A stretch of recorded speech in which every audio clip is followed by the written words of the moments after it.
Sharon, there was something you said 2 weeks ago, and it stays with me about virtue being, well, I'm paraphrasing, but you were talking about some type of virtue being in the Homo sapien traditions for thousands of years in some form. And I've been thinking about that a lot. I like the idea of it. Gives Yes, me hope. gives me hope. That's right. And you can turn hope into belief if you have faith, but Yep. acknowledging that faith is always the challenge. Not always the challenge, it's a process. Hi, Mhm. Rick.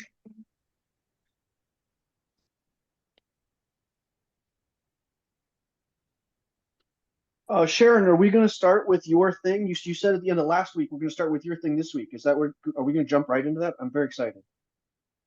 We gotta ask Rick. I'm still trying to remember where we left off. We left off at the paragraph that began, Christianity originated as a plebeian or lower class cult Yeah. during the late Roman Empire, spread around the Mediterranean by the ubiquitous Roman army. Can you see that? Paragraph Yes. 6. There's the link I've shared. Let me hop over there. I was slowed down. There's a UI glitch in Meetup. I guess you guys probably all talked about that already. No, I didn't. I don't have it. It wanted to it get a pop-up window and asked me, why am I interested in philosophy? And no matter what I typed, when I hit OK, it said, oh, an error has occurred, and wouldn't let me register. Yes, it does that. I played tennis with a meetup group on Friday, and it just wouldn't go away. It wanted to know what I thought. I told it, and it kept on coming back. Like, I always think that anybody wants to think is trying to suppress it.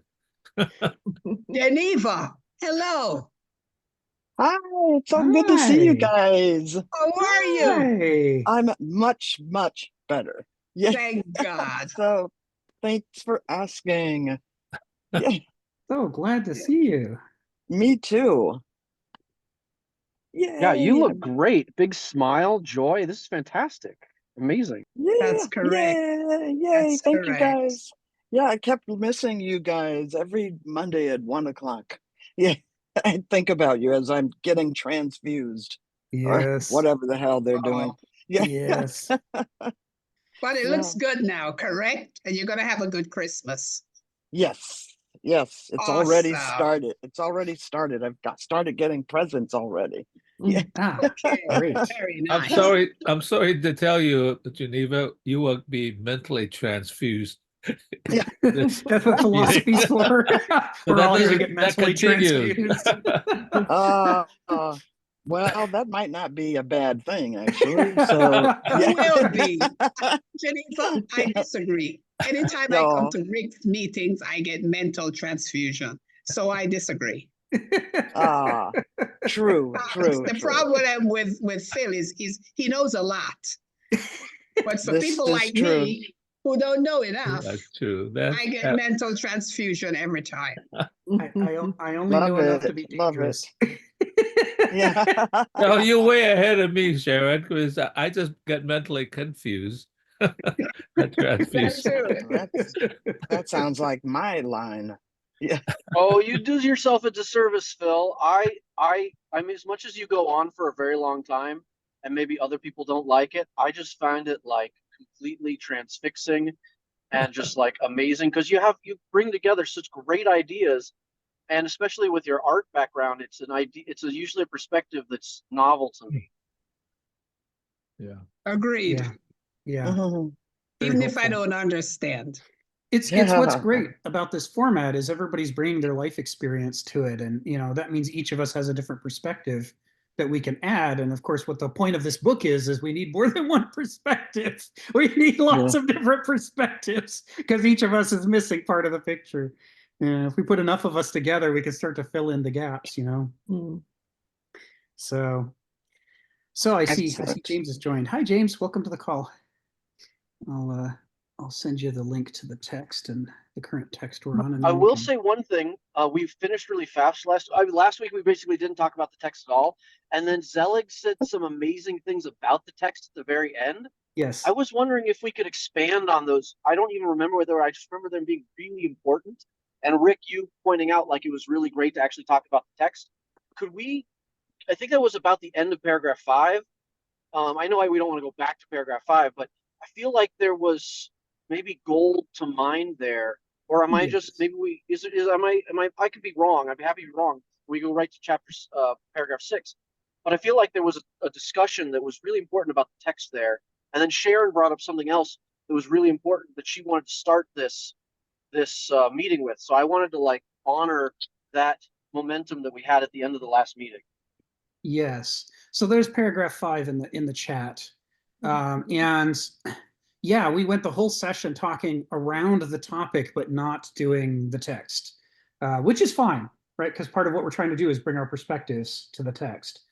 And in the last 20 minutes, Zelig took us to the text and hit the core items that were associated with it, which a lot of this has to do with the idea that the medieval worldview didn't, I mean, in a very Hegelian sense, the medieval worldview wasn't just the next obvious developments from the ancient worldview. I mean, this isn't as simple as, you know, the kid is 3 feet tall, and then tomorrow the kid is 3 feet 1 inch tall, and then the next day it's 3 feet 2 inches. It's not like that. It's like the caterpillar suddenly coils itself up in a chrysalis. You say, where the hell did it go? And then it comes out and it's a butterfly. You say, where the hell did that come from? And what happened to my caterpillar? You know, this is the kind of thing that happens on these revolutionary periods between epochs. As there is, as Phil said the week before that, there is Nietzsche's transvaluation of values is taking place at these times. And literally every major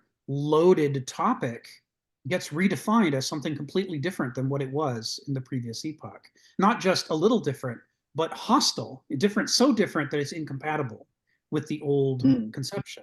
This is how you know you're in a new epoch. I mean, if it's the same old ideas just rearranged, you haven't left the epoch you're in. But when you get one of these transvaluations, you know, the meaning of God, the meaning of nature, the meaning of man, the meaning of free will, the meaning of what is the good life. I mean, everything on the list of the philosophical topics is transformed in a way that absolutely excludes the old value system. It's what the title of this is about.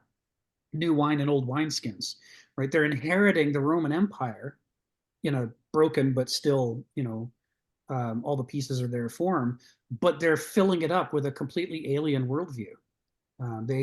They're even speaking Latin. It's the same language, but linguists are very clear about the fact that medieval Latin is a very different language from classical Latin or even late Latin. There's a they can tell you that, you know, and this is because I'm studying Latin, right, on the side, and in order to be able to read the originals on this stuff. And they'll say that medieval Latin is a child of, on the one hand, the vulgar Latin spoken by the common folk, because the preachers wanted to be able to reach the common folk. So they weren't concerned about classical high Latin of literature and Cicero. It's like, that's irrelevant. What they wanted was they wanted to be able to speak to, you know, soldiers and slaves and, you know, ordinary people. And then obviously it's influenced some by classical Latin and late Latin. But the other major influence that created medieval Latin is what they called early patristic Christian Latin. The early church fathers were educated in the Roman system, right? None of them was an illiterate backwater Aramaic or Hebrew speaking guy from the provinces, right? None of these people spoke Jesus's language. They all spoke Latin and Greek, and they were educated in that system. But what they did is they set out on a project to deliberately redefine what is the soul, what is God, what is nature, all these things. They gave them new meanings that were a slap in the face to the ancient worldview. They were as different as could possibly be on every front. And then that new set of definitions of all this core terminology went right into the creation. When that became the dominant set of definitions, that's the transition from late Latin into medieval Latin. Suddenly, all kinds of words about virtue and freedom and your obligations to one another they mean completely different things than they did to the Romans. They've intentionally, deliberately, in front of us all, in a documented way, they have literally redefined their language. And so you can read the texts before and after. I mean, Latin grammar has been the same for 2,500 years, and it's easier to read Latin from any of these different epochs than it is for a Spanish person to read Portuguese or vice versa. Even though those are pretty close, they're still actually distinct languages. But whether you can understand what the author meant by their Latin is a whole other question, because they're using the same words but to mean different things. So if you follow the course of their argument and you have an ancient worldview and you're reading Augustine, there comes a point in Augustine where you're like, what? That doesn't make sense. You can't use that word that way. That doesn't follow from the other thing. The words are all there, but the flow falls apart because the meanings of the words have changed so much. That's the kind of challenge that you get with these things. And we've talked about that before, about how modern translators, when they translate Aristotle or Plato or Heraclitus, they read the modern worldview into the words, sometimes just obscuring the original intent or changing it, but sometimes resulting in just gibberish. We talked about sophrosune, and how modern translators and Wikipedia, Wiktionary, they think sophrosune means practical intelligence. Because we can see that whatever sophrosune is, Aristotle thought it was the best thing ever, the most important thing, the highest possible achievement of philosophy. And so we look around in our sort of philosophical flatland of modernity, and we say, well, the greatest possible thing we can think of is to be practical. So sophrosune must mean practical intelligence.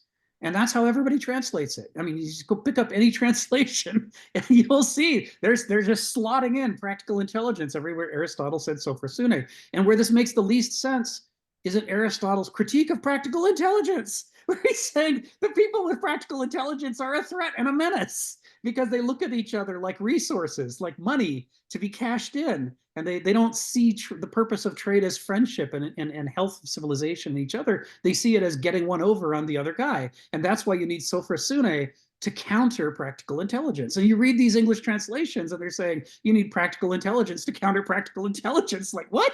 That doesn't even make sense, But the translator can't stop doing it because we're stuck in our framework. We can't imagine anything better than practical intelligence. That's as good as it gets for us. And so all the translators, when they put in the highest virtue, that must be what sophrosune is. That's the level of incomprehension that happens across the boundary, which isn't a line in sand. It takes centuries to develop. But the boundary between ancient Latin and medieval Latin, or between the ancient worldview generally and the medieval worldview generally, everything has changed. Everything has inverted. The meanings of things, the purpose of things. What was good before is considered either irrelevant or an actual sin now. Pride, hubris, the striving to better yourself that was at the core of the ancient worldview, arete, to develop your arete, is now considered sinful arrogance. You can't save yourself, only God can save you. And it's arrogant and wrong to think that you can save yourself.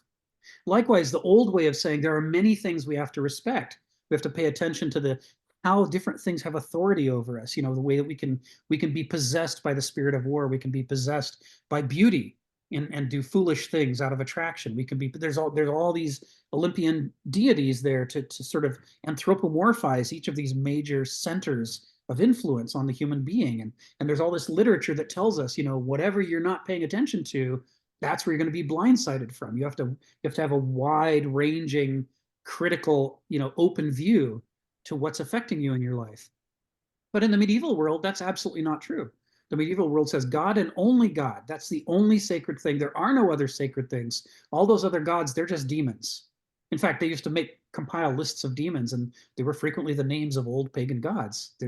They're at that period of transition, they are literally saying, our God is so much better than your gods. You shouldn't even call your gods gods. They're just demons. Our God's the only real God. Your gods, they aren't even bigger than the world. They're just part of it. Our God made the world. He can do anything. So why do you even call yours gods?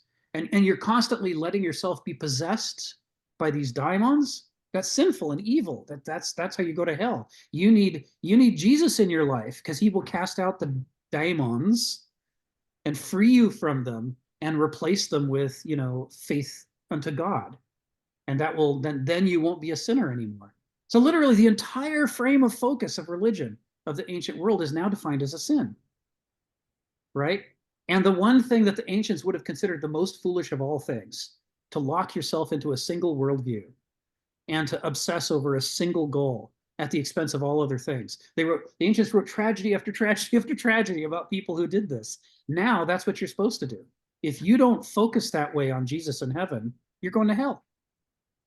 So everything's topsy-turvy. We're in a new epoch. And so this is what we're talking about here. This is what he was saying at the end of the last session when he was looking at Ephesians. For we wrestle not against flesh and blood, but against principalities, against powers, against the rulers of the darkness of this world, against spiritual wickedness in high places. In part, this is a critique, right, of Rome and the supposed Aristoi who've turned out to be corrupt, right? They're rotten. They're taxing the shit out of everybody. They're batshit crazy. They make a desolation and call it peace, says Tacitus. These people should not be respected even though they have power. That's part of what Ephesians is talking about. But the other thing Ephesians is talking about is they're polytheists, except that those things don't deserve to be called theoi. They should be called demons.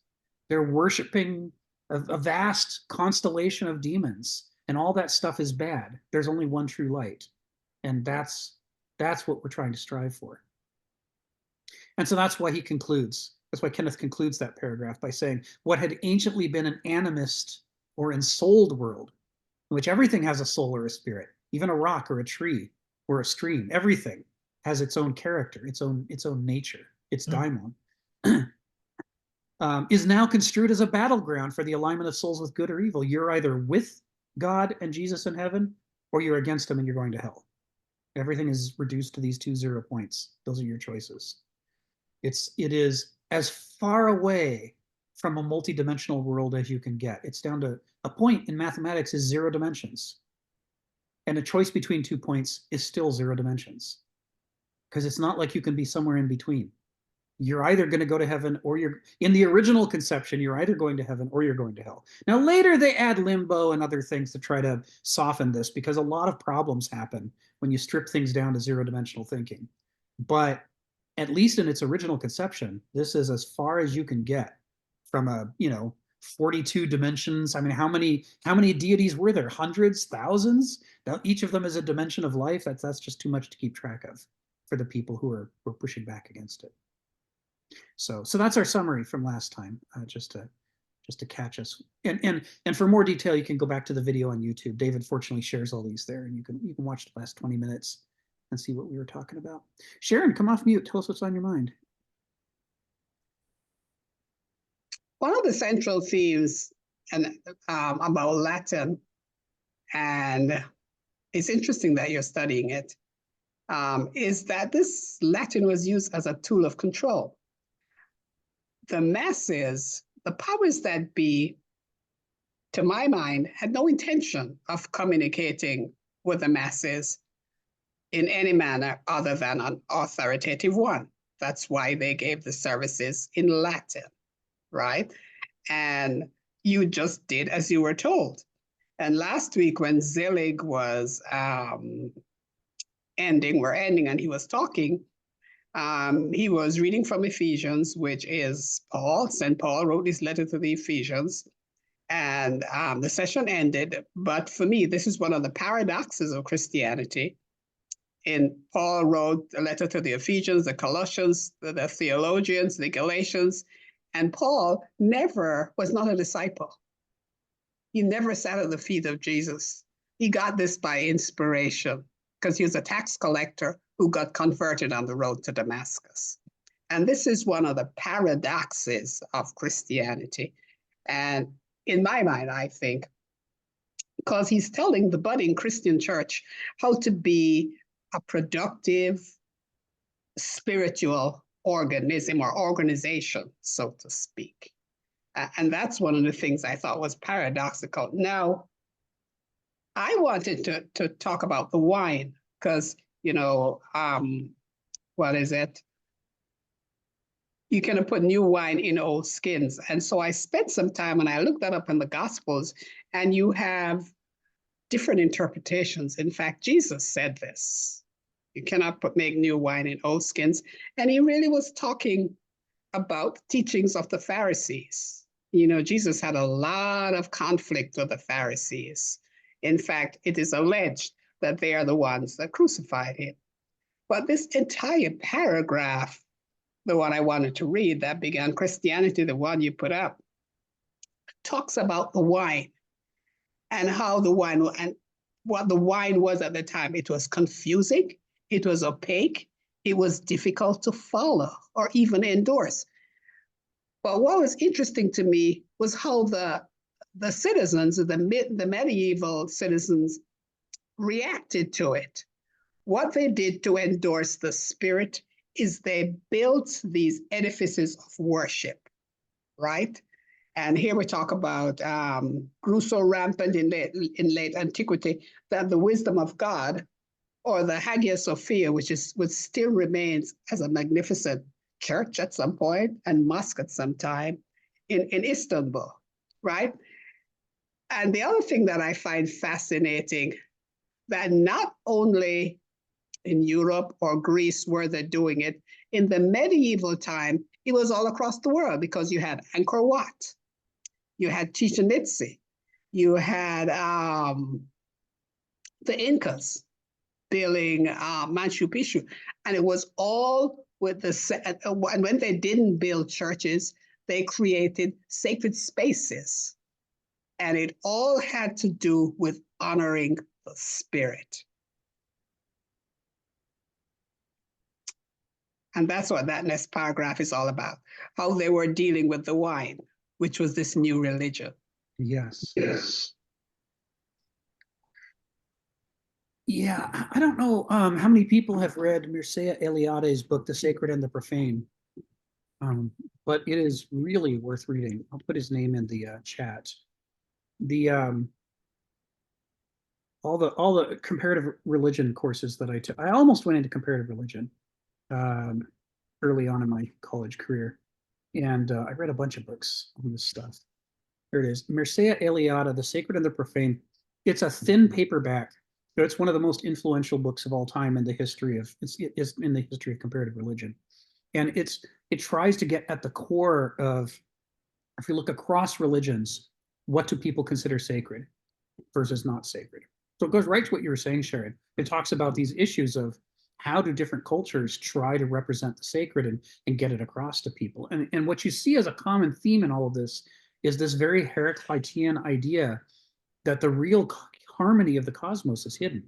It's not on the surface. And you need to work to try to find ways to make the sacred visible to people and make them care about it. You have to try to, and this goes back to we talked in chapter 4 about the original intent of the Aristoi from a justification for them from the ancient worldview, is that their job is supposed to be that work. They're supposed to be focusing on the difficult but necessary lessons of life that help us to live a healthy life and make a healthy civilization, and figure out how do you express that to people in the most persuasive way possible. We talked about it as mythography. The purpose of an Aristos is mythography. It's to create these compelling myths. But you can think of what's happening with the Masons who are traveling Europe making these cathedrals as also being an heuristic function. In effect, they're trying to make visible the invisible sacred, and to make it not just visible, but visible in a profound, deeply moving way that sort of begins to approximate the level of impact that the sacred is supposed to have on people's lives. Now, the critique of the Christians on the boundary with the medieval epoch, the critique of the ancient world, is that they're supposed to be doing that, but instead, by the time of the late Roman Empire, they're just complete hypocrites. You know, they make these temples for tax purposes, and they don't believe in what they're doing. It's all just what will later be called Nietzsche's will to power, you know, being increasingly bluntly and obviously depicted, but with a thin veneer of hypocrisy. So the medieval epoch starts out with a massive critique against that kind of hypocrisy, which is why the great irony of the period is that it ends with an even greater hypocrisy, when even the papacy itself, by the 14 and 1500s, has become a den of iniquity. This is kind of the big story, is the struggle to try to do better than the ancients did, and kind of what went wrong with that. It's good stuff. We'll spend a lot of time in paragraph 6 today. I think, and we've launched out of paragraph 5 pretty well. But Phil, tell us what's on your mind. Yeah, what's on my mind is the transformation of language. You're thinking. I recently discovered a video that showed that the anthropologists have discovered some man-made tools that was 3.5 million years old, which means it's older than any humans, like humanoids. And so that begins to put my mind into wondering, like, okay, they were able to make tools before they had really any kind of real language. So in some sense, they're sensing the world and they see the practicality of something, and they say, oh yeah, we could do this thing. And then I think language might have developed slowly from that ability of the mind to, in a sense, perceive things, and language developed this sort of thing, and then then it developed in the more formal languages, little pictograms, and then finally, hieroglyphics. And then when you got to somebody like Plato, language became formalized, and in some sense, it became a kind of the second world, the world of ideas. And so in some sense, then I start thinking, well, hell, language has a good thing because it allows us into this other world of ideas, which then maybe allow us to think about categorizing and encapsulating spirit. And so the problem is it has kind of a downside because you begin to focus so much on language, you begin to forget about being in the world. And so in some sense, then it leads me to thinking, well, on the one hand, I actually admire Jacques Derrida, but I think he's also kind of wrong, because instead of looking at the world, even through a window, you're looking at a book, and you're looking at the meaning that's under the words. That's the total meaning of everything. The transformation underneath the relationship of words themselves to reality, because that's actually what the secret is, not in the world itself, not in being itself.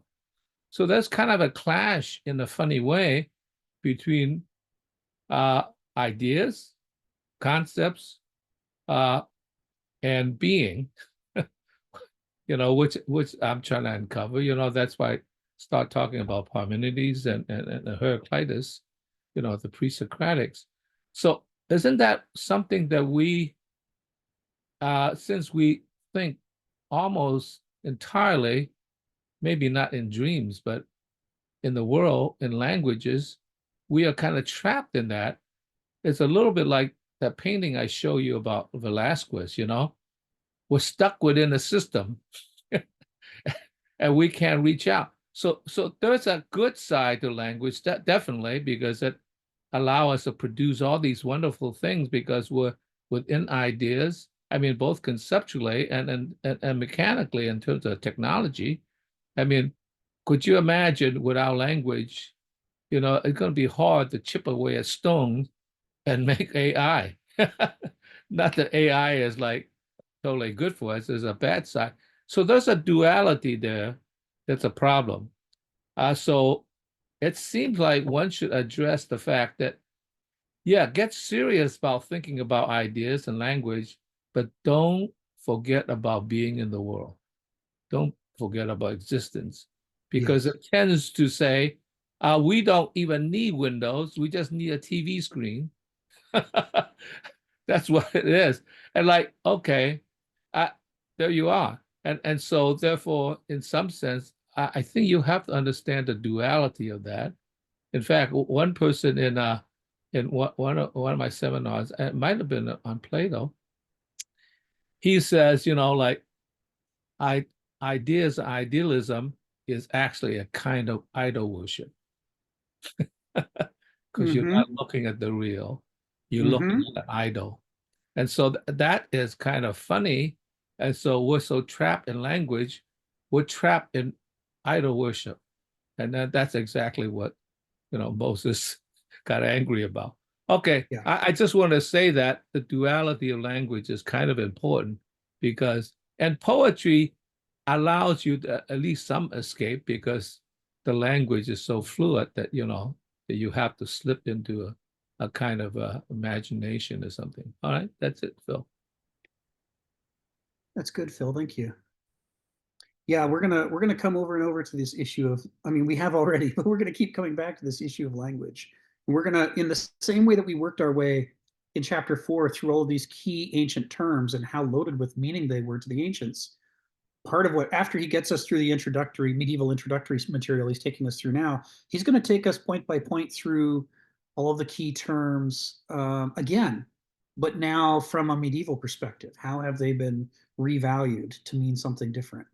And that is a major part, because language is so intimately tied to our interpretive framework, our noesis.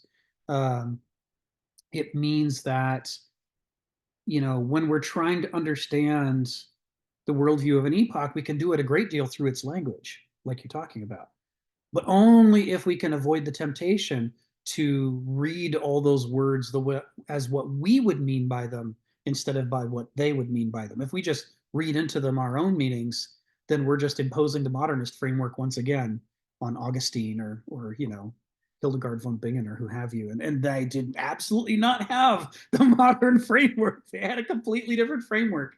And of course, it's hard for us to hear a sentence like that without thinking, yeah, they had the wrong one because ours is modern. It's like, no. They had a different one. There are things they couldn't see that we can see, but there are things that they could see that we're pretty blind to. There are advantages to each of these worldviews. And so that's why we're doing this exercise. And picking apart the language is a big part of this. Hey, Donald, come off mute and tell us what's on your mind. Well, we missed you last week. Yeah, I was traveling. I went to visit my sister. While we're talking about language, Greek underwent a big change during this period too. Went from what we think of Attic or classical Greek to Koine Greek, which is, I don't remember much about it. And I'm not claiming any philosophical insight here, but the language got simplified greatly. When, sometime in my study of Greek, we had to read from John. And it's more like See Spot Run, compared to reading Shakespeare or something. The language has dropped an incredible amount of everything. I don't know. I don't know if it means anything or not, but it's not just Latin changed from what you said, Roman Greek to church Latin. Greek also got simplified greatly so that maybe that made the recording or writing or something of the Gospels or something in the early church more simple. I don't know. I didn't study that. All I know is it got simple. Got to be, if you studied one, you can read the other very easily. Yes. Yeah, even during Cicero's time, they're writing about how debased vulgar Latin is compared to classical Latin. Vulgar Latin, the history of vulgar Latin is running side by side with classical Latin all through that period. It emerges during the Old Latin period of the Republic at the same time that classical Latin does, but it's got that same C-spot run quality to it, where you can say, hey, everybody can speak vulgar Latin correctly. Whatever you do, that's correct. That's how we define English today. The dictionary says words don't have intrinsic meanings. They mean however people use them. So if everybody misunderstands the word, then that's what it means now. It's that we're not capable of errors. People don't ever make mistakes. It's always correct. And the job of the dictionary is just to follow along with whatever disasters people make in their grammar communication and say, hooray, let's put a crown on each of these errors. So that's what vulgar Latin was. And I'll be studying that side by side with the classical Latin too. But I mean, everything I'm reading says, you know, the classical Latin and late Latin writers wrote extensively about vulgar Latin, the differences in pronunciation, the differences in grammar, the differences in, and it was a baby Latin, a C-spot run Latin compared to the classical language. So what the church fathers are doing with Latin, and I'm pretty sure they're doing the same thing with Greek. I won't find out for another 3 or 4 years when I start studying Greek. Is they're adopting, as part of the transvaluation of values, in the same way that it was so shocking to the aristocracy in the 1970s when we abandoned the gold standard.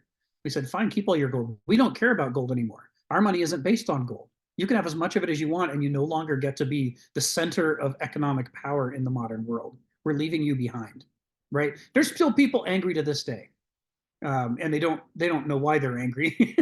they'll tell you it's because now money doesn't mean anything. They're like halfway to understanding money, but there's more. It didn't mean anything before that either. They don't get that part.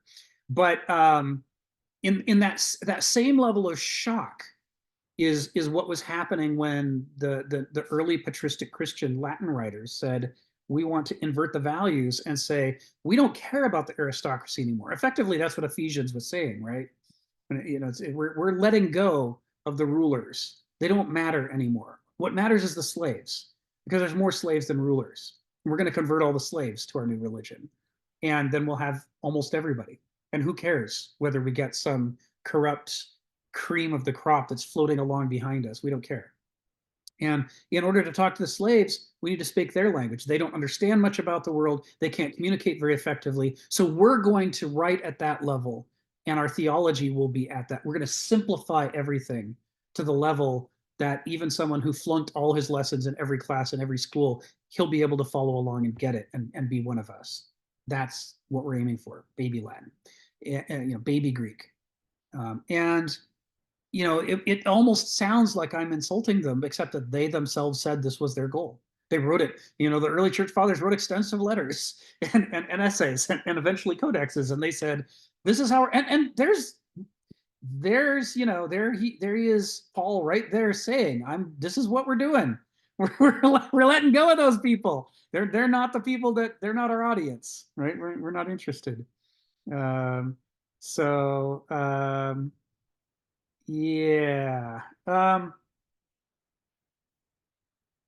In the Renaissance gets kicked off by a number of different factors. The gradual shift out of the medieval epoch and into the modern epoch. You're killing me, Joe.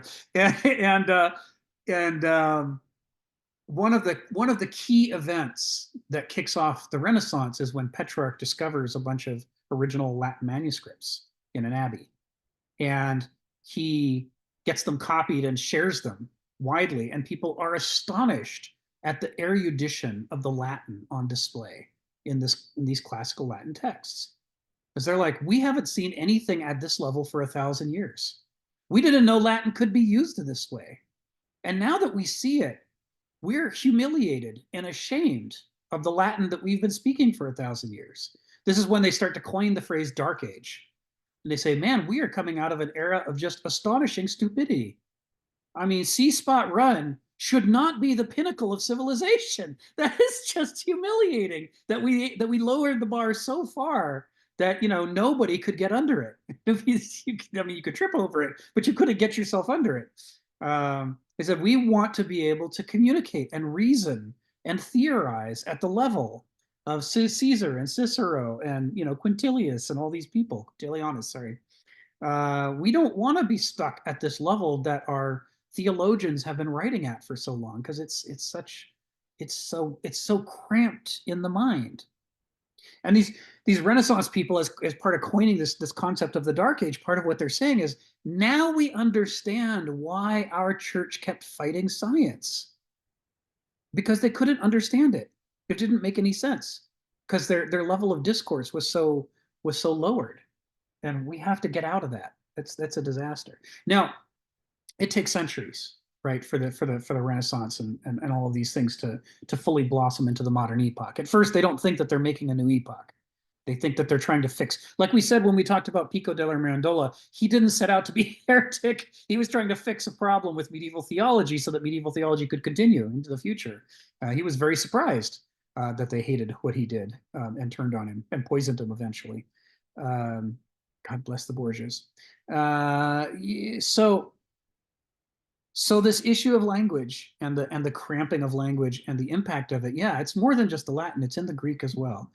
What's interesting about Koine Greek is that Koine Greek was invented before the medieval period, and it was invented before the Roman Empire.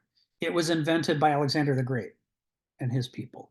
And he did it because his new Hellenistic epoch that he was launching was about taking all the best parts of the Greek world, which was a fragmented one city state at a time world, with different dialects all over the place, different writing systems all over the place, and trying to come up with a shared writing system and a shared language that took the best from all of them. And he needed that because he wanted to be able to do his army.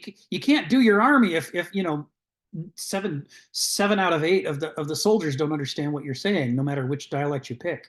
So they created Koine Greek, so they were all speaking the same thing, and they sort of created a Koine alphabet, mostly inspired by Athens and its alphabet, in order, again, so they could write to each other, they could write messages to each other, and everybody could understand it. So this idea of standardization kicks off even before the Roman Empire, and it's part of what makes him so powerful. It really acts as a cosmopolitan force that helps the Greeks think beyond one polis at a time and wield them together against Persia and against, you know, Egypt and all the other places that Alexander took his armies. And that was the direct inspiration to the late Roman Republic when, as it militarized, you know, they conquered Macedon, and the Alexandrian Empire. But they were inspired by that, and they wanted to do the same thing. And so again, they made Latin the centerpiece of their empire.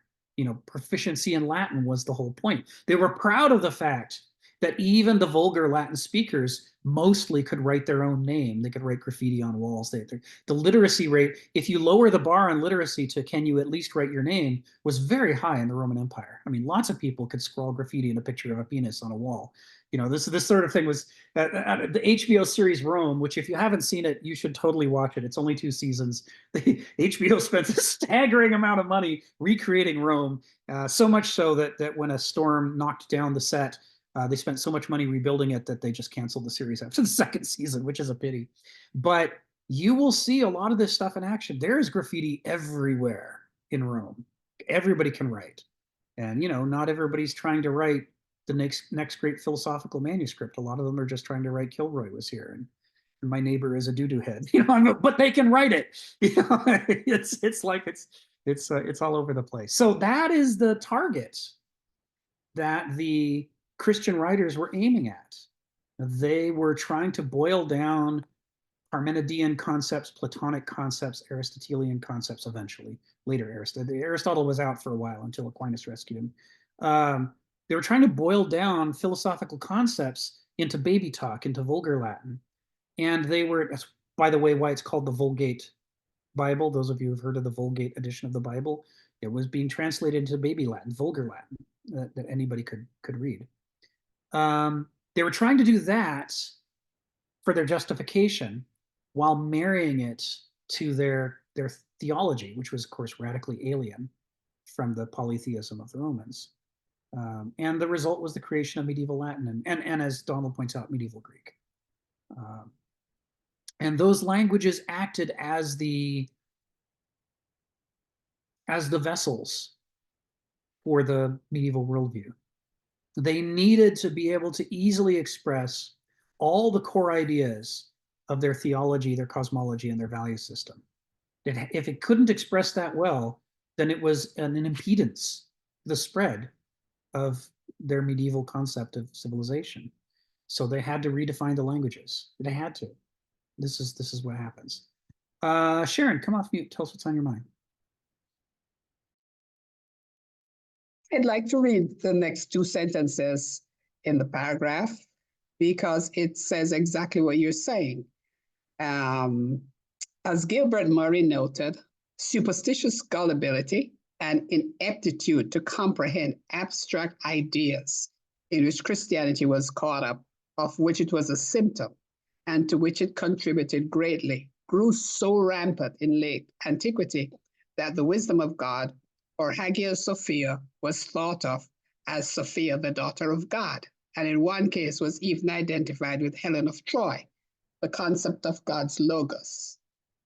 His teleological system, authoritative regime, or way of ordering the world went through a similar process of decay into simplism, which is what you're saying, into God's word, pagan religion and philosophy at the time of Christ.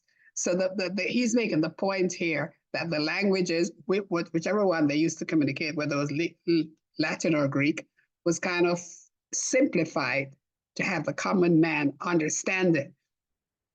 And with that simplification went some of the relevance of the theology. That's what I'm getting. Yes.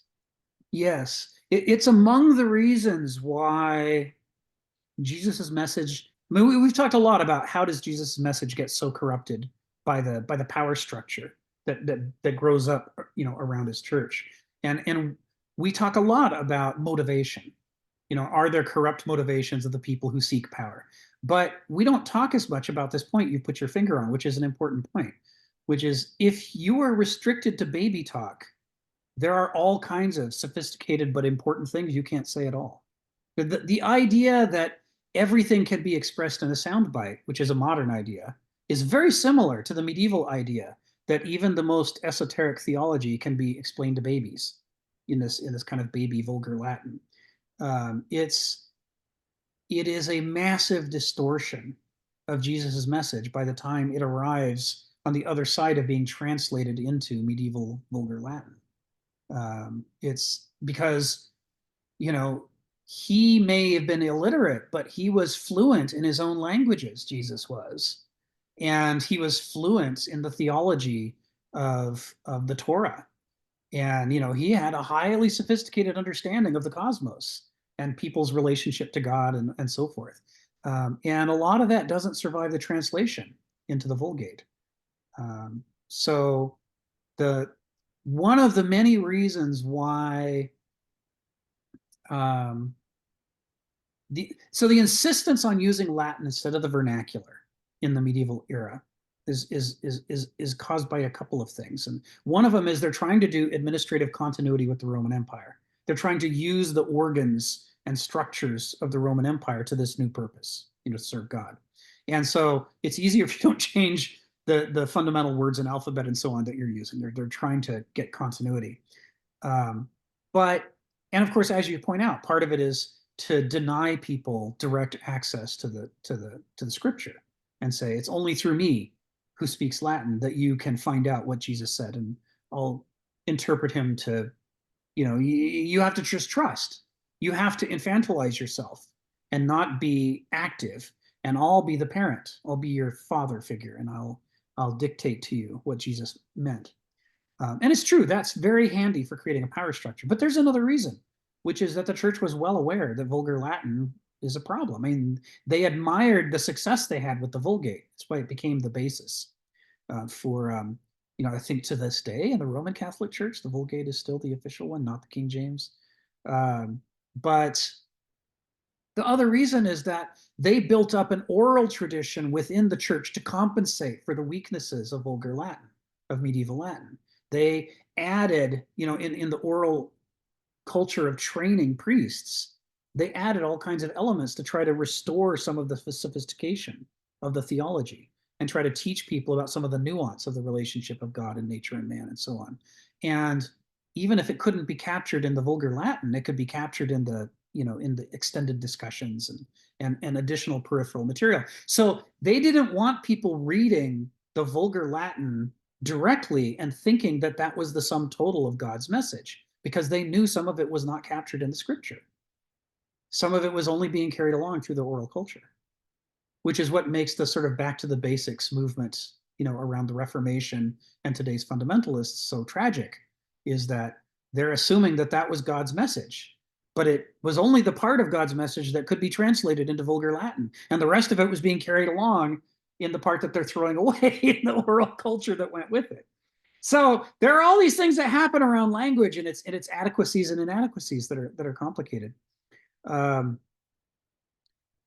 Gilbert Murray's line here is very important. This issue of the difficulty of understanding complex ideas when you have been acculturated to assume everything is simple and must be simple. Moderns have the same problem, right? Make everything as simple as possible. We think Einstein said that. Of course, he didn't. His example that the phrase Hagia Sophia, when people are trying to talk about how man is not wise, and this is echoing Heraclitus, by the way, as you'll probably recognize, right? Man is not rational, only what encompasses him is rational. The human nature has no real understanding, only the divine nature has it. Heraclitus says both of those things. That's entirely in line with this concept of Hagia Sophia, which says God has real wisdom that we lack because we're finite mortals. This is the same message Heraclitus is saying. We're too finite to be wise. We're foolish by our nature. We may vary in how foolish we are from person to person or time to time in our life, but the pinnacle of human wisdom is a kind of foolishness. And the sacred is defined in part as being those parts of God and nature that are capable of a higher wisdom than human beings are capable of. When you convert that polytheistic idea into a monotheistic idea, you end up with, instead of the sacred, you end up with God and God's wisdom, Hagia Sophia, which is trying to make the same point. You need to understand the limitations as a mortal and contrast them with what we ought to be doing if only we had the capacity to do it, and how that makes us dependent upon the sacred to fill in the missing wisdom that we're lacking. Hagia Sophia, incredibly important concept. And yet, because of the bad Latin and the oversimplifying approach to thinking about things, people have turned it into, they think it's the name of the daughter of God, and that her name is Sophia. And maybe Helen of Troy is secretly the Sophia, daughter of God. And in all of that sort of kind of mythical, heroic stuff in misinterpretation, they've absolutely lost the lesson about the dangers of human foolishness, while being an object lesson, by the way, of that exact same foolishness in action, right? This is kind of what he's trying to talk about here. Is he's saying, if your language is not expressive and nuanced enough, it's not that it's impossible to think nuanced, sophisticated thoughts, but it's very, very easy not to. In fact, it's hard to do. You have to really persist. You have to push the boulder uphill against the language, which is constantly trying to oversimplify things for you. Go ahead, Sharon. I just want to say that this operational principle described here is still functional today. And I find that very, very impressive. And this is an explosive topic, but I'm going to say it. Abortion is not a faith concept. It is not a religious concept. It's a political one. And religion is the tool through which it was propagated. And that's the way it is.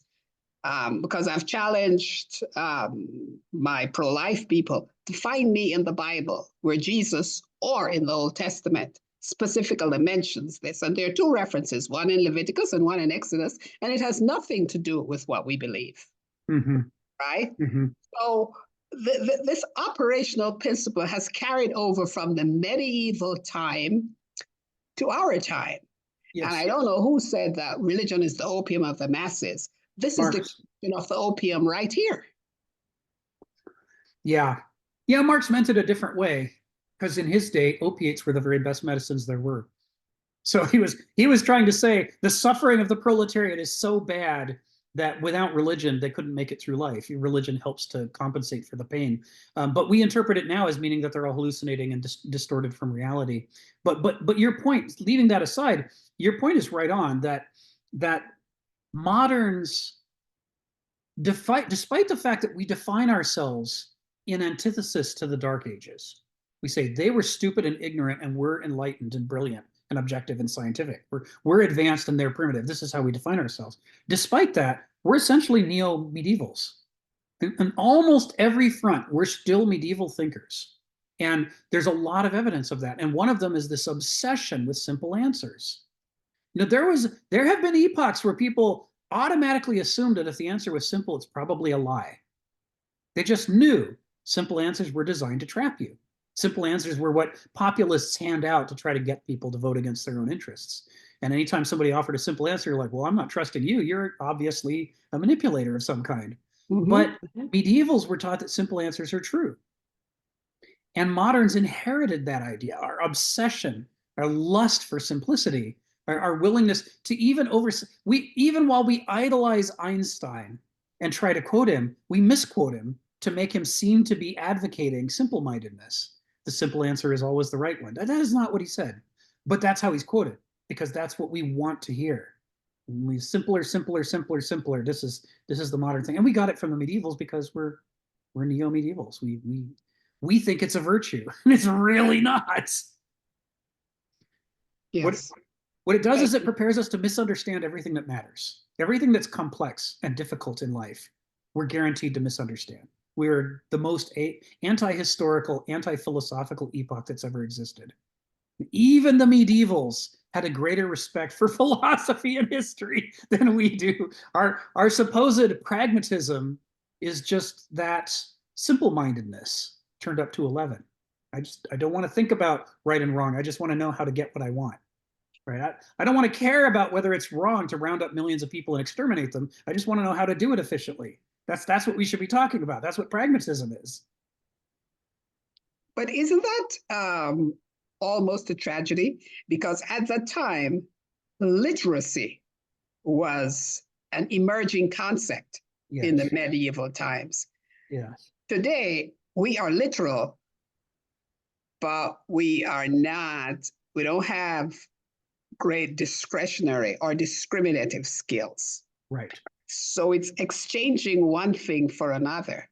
So I think when the people in the medieval time, they could hardly read or write. That's why we have all those beautiful stained glass windows, because that's how they understood the gospel. Right. I mean, right. But here we are in the gospel. But here we are. That's all behind us. But we still can't discriminate and interpret and think for ourselves. Yeah. And that, I think, is the way a civilization declines. It is. And it's part of the reason why the modern epoch has such a shorter lifespan compared to the medieval or the ancient. I mean, the medieval lasted 1,000 years, but we'll be lucky to make it another 100 at the rate that we're going through water and clean soil and things like that. We're filling the oceans with plastic by the decade. I mean, the Great Pacific Gyre is an ecological disaster, and we're all like, well, we don't know what to do about it. Oh well, not my problem. I don't have time. I have to pay my bills. I have to run, busy doing stupid make work jobs so I can earn the money so that I don't get thrown out of my house. There's this stupid cycle of busyness that keeps everybody from being able to focus on the actual problems that face us. And even if we could focus on them, every time you try to talk about them, some political party will politicize it, and now you're not allowed to mention it. Or you're politicizing. How dare you mention the Great Pacific Gyre? How dare you mention whatever? It's things turn into this. This is what the Greeks called a chaos, where all of the people, every time they act in the world, they're acting to undo what somebody else is trying to do. And so it becomes like running in sand, churning an enormous amount of energy without successfully being able to solve even surprisingly basic problems. I mean, like in this country, the anti-tax movement has been so strong that we're at the point where our bridges are falling down. Yes. And people die, and then we're like, oh well, at least I didn't have to pay taxes. But better everybody should die than I should part with one of my sacred coins.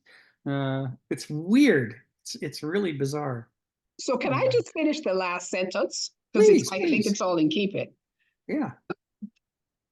And it sums up exactly what you're saying. The very exotic cultural materials that mingled in those oppressive and benighted times were Rome's inadvertent bequest, politics, a seedbed for the forces that would one day gather up the fallen veins of empire and commandeer to other purposes the very heart of ancient empire, the city of Rome itself. So in other words, this behavior were the seeds of destruction almost. Yes. Yes, exactly. Thank you. Yeah, no, you got it in one. I mean, basically, part of what he's arguing a number of things, and some of it's directly what you're saying about the nature of the corruption and how it carries on from one epoch to the next. But part of what he's saying is, at the same time, it's changing, because in the war in Jerusalem under the Flavian emperors in the 1st century CE, the Roman Empire conquered Judea. But what it did was ingest the new theological concepts that were going to overthrow the ancient world, right? I mean, the concepts of monotheism, the concepts of, although this may not be what Jesus was arguing for, the concept of genocide, that there's only one right answer and all the other answers have to be exterminated.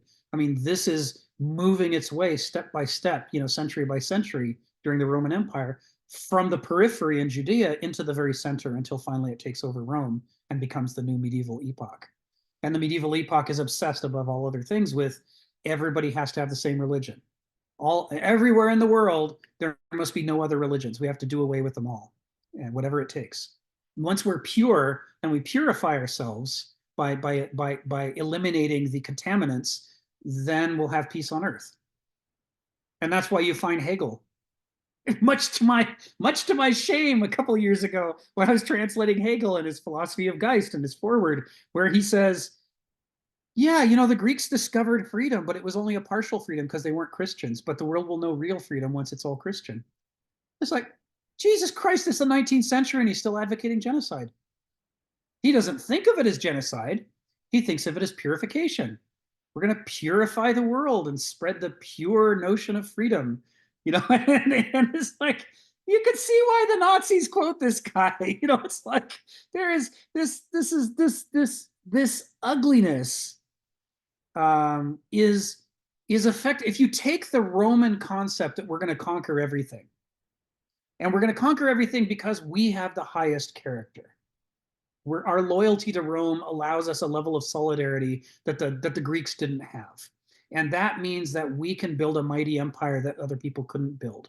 And once we've built our empire, then the whole world will have a Pax Romana. Everybody will be at peace, right? And so they conquer and conquer and conquer. They spread war as far as they can in search of peace, supposedly, until they fall apart.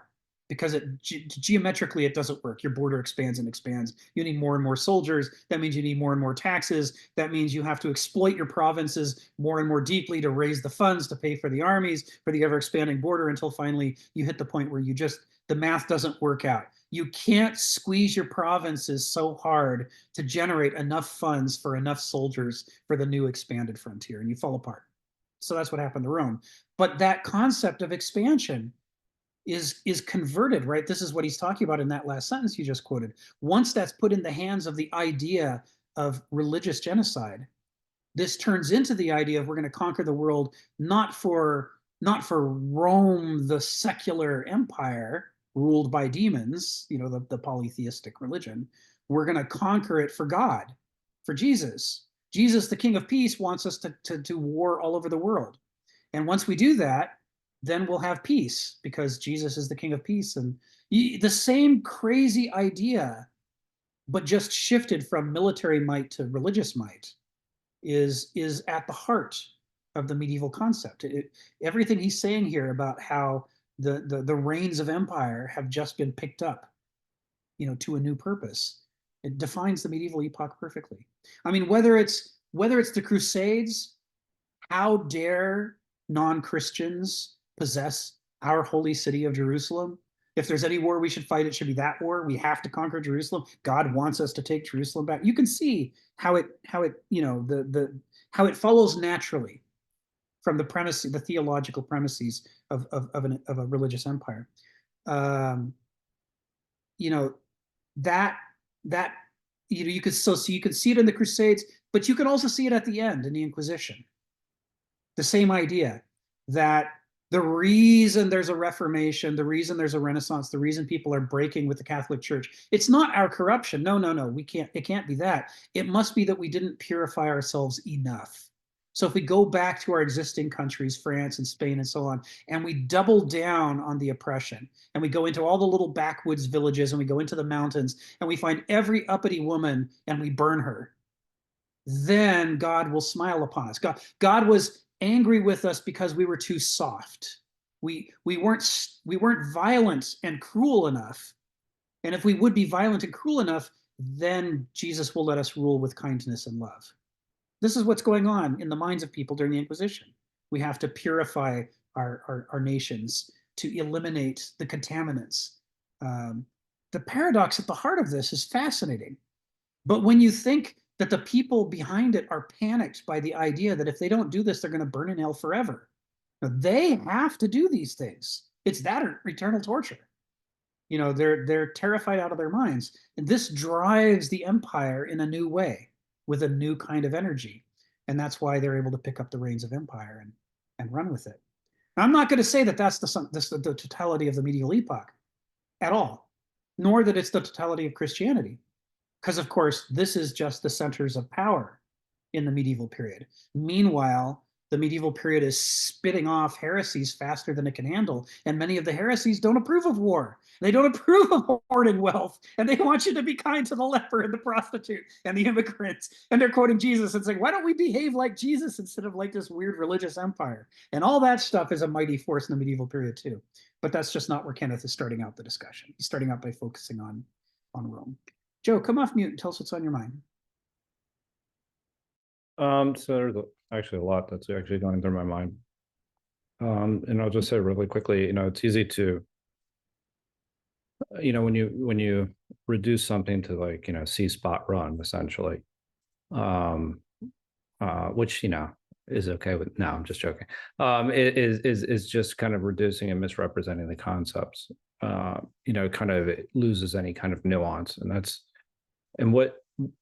why that, one of the reasons that's significant is because it's very easy to jump from there is to determine what is good or what is bad, right?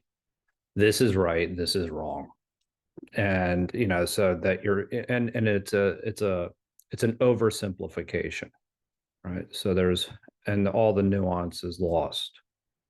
And it does become a form of control then, right? You're framing things in a way that people are going to react as to determine what is the good, as opposed to thinking, and this is where you can even see that distortion of virtue itself, right? So the good becomes a very specific thing. And that is, that obviously can be weaponized very easily, and it is. So for them, there's that perspective, and that's also directly related to what Karen was referring to, as to how that leads to the oversimplification of a deity in general. And so there's a direct relationship there. All right, this is it, this is the word, this is out, and no questions asked, and this is the way it's going to be. But to just speak to a little bit more as to this, how relevant this is today. Just look at the battles that go on with even the translations within Christianity. And I'll put something in the chat in a minute, but that's, there was the Roman Missal 2011 in particular, where these were significant updates to the translations, and the translations were actually meant to recapture some of the more particular, more specific type of approaches to the text, so that it oversimplified concepts. It was recapturing concepts in a way that that oversimplified things. And the reason why is because when you're reading that, what it does is it limits your imagination with it. It also removes any kind of context or nuance.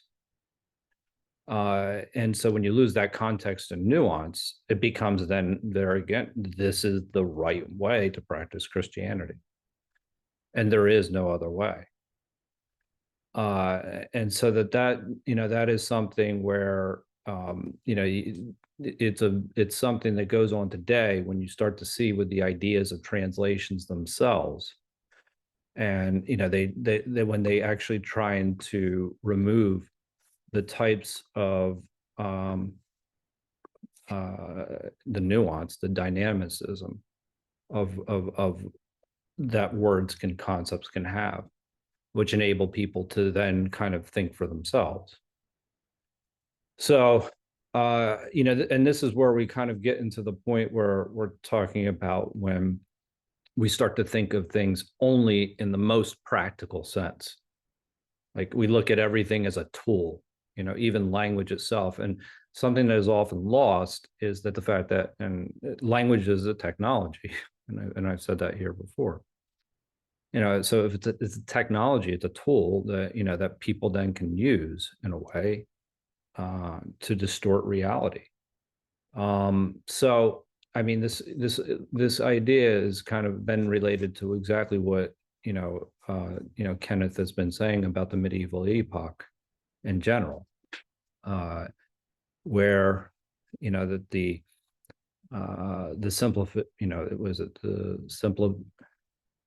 simplism into God's word, that what that is, what that means, the process by which, when he talks about the decay into simplism,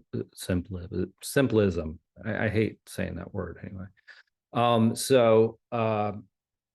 What that actually ends up in resulting in is it results in good or bad, right or wrong, and this is the only way. And so these approaches to translations in general, and I'll just say this I think a lot of what we see today as a result of this is the way language is even used. It's used without any nuance as we look at things politically. You're good or bad, you're right or wrong. There's no nuance at all. We don't engage in concepts. We just engage in the words and react to the words without understanding the concepts. And that is extremely dangerous when you're talking about something like social media. Freedom. Right? So, exactly. Yeah, exactly. It's like, whoa, wrong, right. And it's like, whoa. It's not an either or proposition. Freedom from what? Freedom to what? What are the details? No, freedom. Yeah, freedom. Like, whoa. It's like, and it resorts into this idea of name calling, and it's insane. Anyway, so I just wanted to say we don't necessarily engage in concepts anymore, but not engaging with concepts and reducing the word to something very specific definitely correlates with what you believe as far as a superior kind of this superior being, right? Yeah. So and that limit, that distortion and that confusion that people have is exactly when they can be taken advantage of. That's right. That's right. Yeah, it's part of why Kenneth Smith, as part of his philosophical education, suggests that people study the culture of con artists. How do con artists manipulate people? What is required for a successful con? If you don't know those things, then you don't know when you're being set up to be conned, right?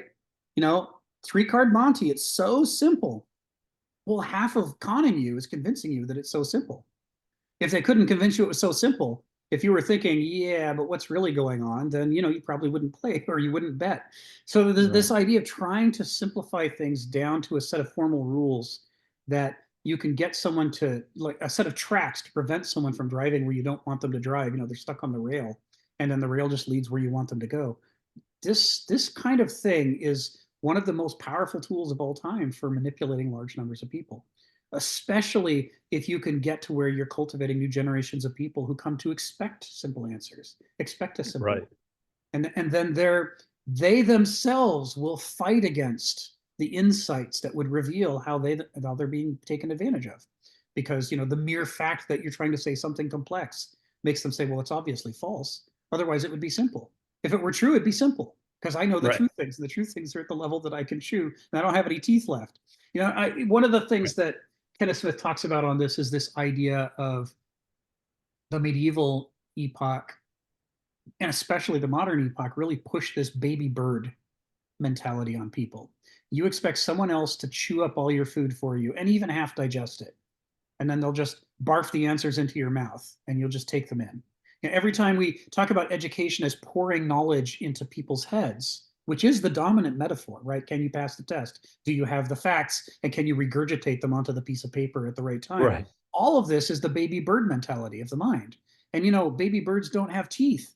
They can't chew food, right? They're infantilized, they're helpless. And that's what happens to moderns when we're taught not to study our own history, not to study philosophy, not to ask difficult questions, not to be a troublemaker, don't bite the hand that feeds you, don't rock the boat, all this stuff that everybody learns. This is all designed to infantilize us mentally and make us atrophy to the point where not only can't we do sophisticated mental operations, we're hostile to them, we don't trust them. Whereas the con artist who plays into our lust for simplicity, we trust him because he tells us the simple things. He tells us life is simple, and that's our ultimate faith. And one of the things that Kenneth argues is that there aren't any legitimate religious people left in the world, you know, because religion is supposed to dilate your mind to be able to handle more difficult conceptions of the cosmos. I mean, God is supposed to be mysterious, not in a mind-defeating way, but in a mind-opening way, to open Right. your mind to paradox, to open your mind to complicated moral issues, to, you know, to be able to think about more than just yourself and your appetites and your family and your political party, to be able to dilate the mind. But instead, the version that we have now is all about constricting your mind down to just what is the orthodoxy that you're supposed to accept, and also who are you giving money to. You know, if you look at how the IRS defines a church, it's an economic entity above all. Right? It's an extension of the market. It's not actually about dilating the mind to handle the sacred and the spiritual and a great cosmos in which we're small players. None of that's in the IRS code, you know? It's funny because I think what you really are expressing here is something like that. Well, how Kierkegaard's Night of Faith Yes. really is what really it's supposed to open your mind to paradox, right? Fear and trembling. Yes. You know, I got this Yes. and it's opening the mind to like fear and trembling, like that. What do I do here? You know, that and as opposed to actually, you know, closing your mind. Yes. And so I think that that's something that's interesting in and of itself, just the way, you know, he has his structure as far as how to transcend reality, right? Yes. And so it is that perspective is an interesting way of putting it, where something is that taking for this idea of higher power and as a way of exposing paradox and knowing the limitations, as opposed to knowing the absolute. Yes. Is that, Yes. you know? Kierkegaard's a great example. I mean, of all the things he wrote, one of the most important things that he wrote that's like goes to the heart of his philosophy, but that hardly anybody reads, is his final set of essays, his attack on Christendom. Because that's where he's saying the way Christendom is actually practiced is not what Jesus asked us to do. Well, how can we be reading Right. scripture where couldn't be clearer about what he expects us to do, and saying that we respect this guy and respect his words, and then do the exact opposite? Because that kind of simple-minded refusal to dilate our minds to the greater possibilities of the sacred is a betrayal of Jesus, says Kierkegaard. I mean, he holds no And that's why the punches Knight of on Faith this. doesn't even really exist in his Yeah. world. You know, he just never met anybody that was a Knight of Faith. Like, I mean, so it's Yeah. just almost abstract. It's a sage, so to speak, in Yes. his world. And so but it becomes, and it's distorted by Christendom. Yes. Yes. And that's his critique. That, as you know, what Einstein actually says is, when considering two competing models of the world, Right. if they're equally predictive, you know, if there's no advantage to either one, then you should pick the one that's simpler, as long as it's as simple as possible, but no simpler than that. In other words, it still has to account for everything, all the nuance and complexity, but it doesn't have to be unnecessarily complicated. This is an interesting statement. That's what Occam's razor is based on. But the way we strip it down to simple is better, and as simple as possible and simple is good, none of that is what he said. But if somebody lacks a mental appetite for sophistication and nuance, then they're incapable of remembering what Einstein said because it's too nuanced. It doesn't fit. It doesn't satisfy the sugar craving. But everything should be simple. That does satisfy the sugar craving. And this is Kierkegaard's critique of Christendom. Is he's saying that that appetite for simplicity is so lustful that it throws out Jesus and the sacred and everything else in pursuit of what ends up becoming empty, hollow rituals because the people are not willing to exert themselves to dilate enough to have more nuanced, meaningful ritual. That does what spirituality is supposed to do. It's Yeah. wisdom. I mean, essentially, is what we're saying is it's wisdom because it's like this right measure, right? It's not this because it becomes this oversimplification. Yes. That where you want a model that's adaptable too. Right. So that's what, but you don't want it to be so adaptable that it doesn't have any meaning, so that it's not an oversimplification, but so it's right measure. I mean, Right. essentially what it is. Right. And so, yeah. And sometimes, well, let's make it simple. Well, yeah, that doesn't mean saying, all taxes are bad is a great statement. Like, I mean, it's not that. That's oversimplification, and that's a distortion of reality. So that's an example of that, where of course there's some taxes that are good, but there's also some taxes that are actually not so good. And so Yes. it's that lack of nuance. It's where what is actually true, what is actually worth, what is good.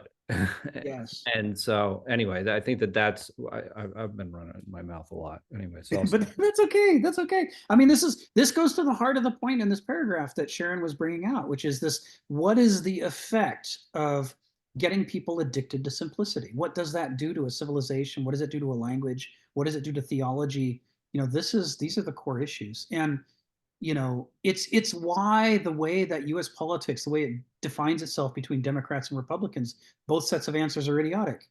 Is government all evil or is government all good? Well, why would it be either of those things? I mean, where's the nuance and sophistication? What about some agencies are functional and other agencies are dysfunctional? Right.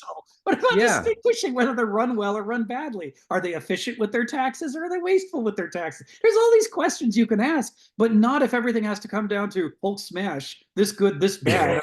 It's too stupid to understand the world that's right in front of us. And these are the slogans that these parties are making. They're core platforms. Government is good, government is bad. It's like, oh my God. I think being that simple-minded is bad. They're both bad in that regard, whatever differences exist between them, and there's plenty. The Hulk is a translator. The Hulk as a translator, you're going to lose something in translation. It's smash or not smash. I mean, what does it come down to? This is too simple. So what's interesting is that this same obsession with the populism, I need as many people as possible to understand. And by understand, I mean to misunderstand, right? Because I'm going to simplify the theology to the point that it is now a bad representation of Jesus's teachings. And that I can get a large number of people to understand that, and I call it understanding. But what I've just done is warped away the true message. So I've managed to spread misunderstanding over a greater number of people than anybody has ever done before, with greater uniformity. But what I've not managed to do is spread understanding. And this issue of populism versus nuance, you see this in Cicero's time. He died over this.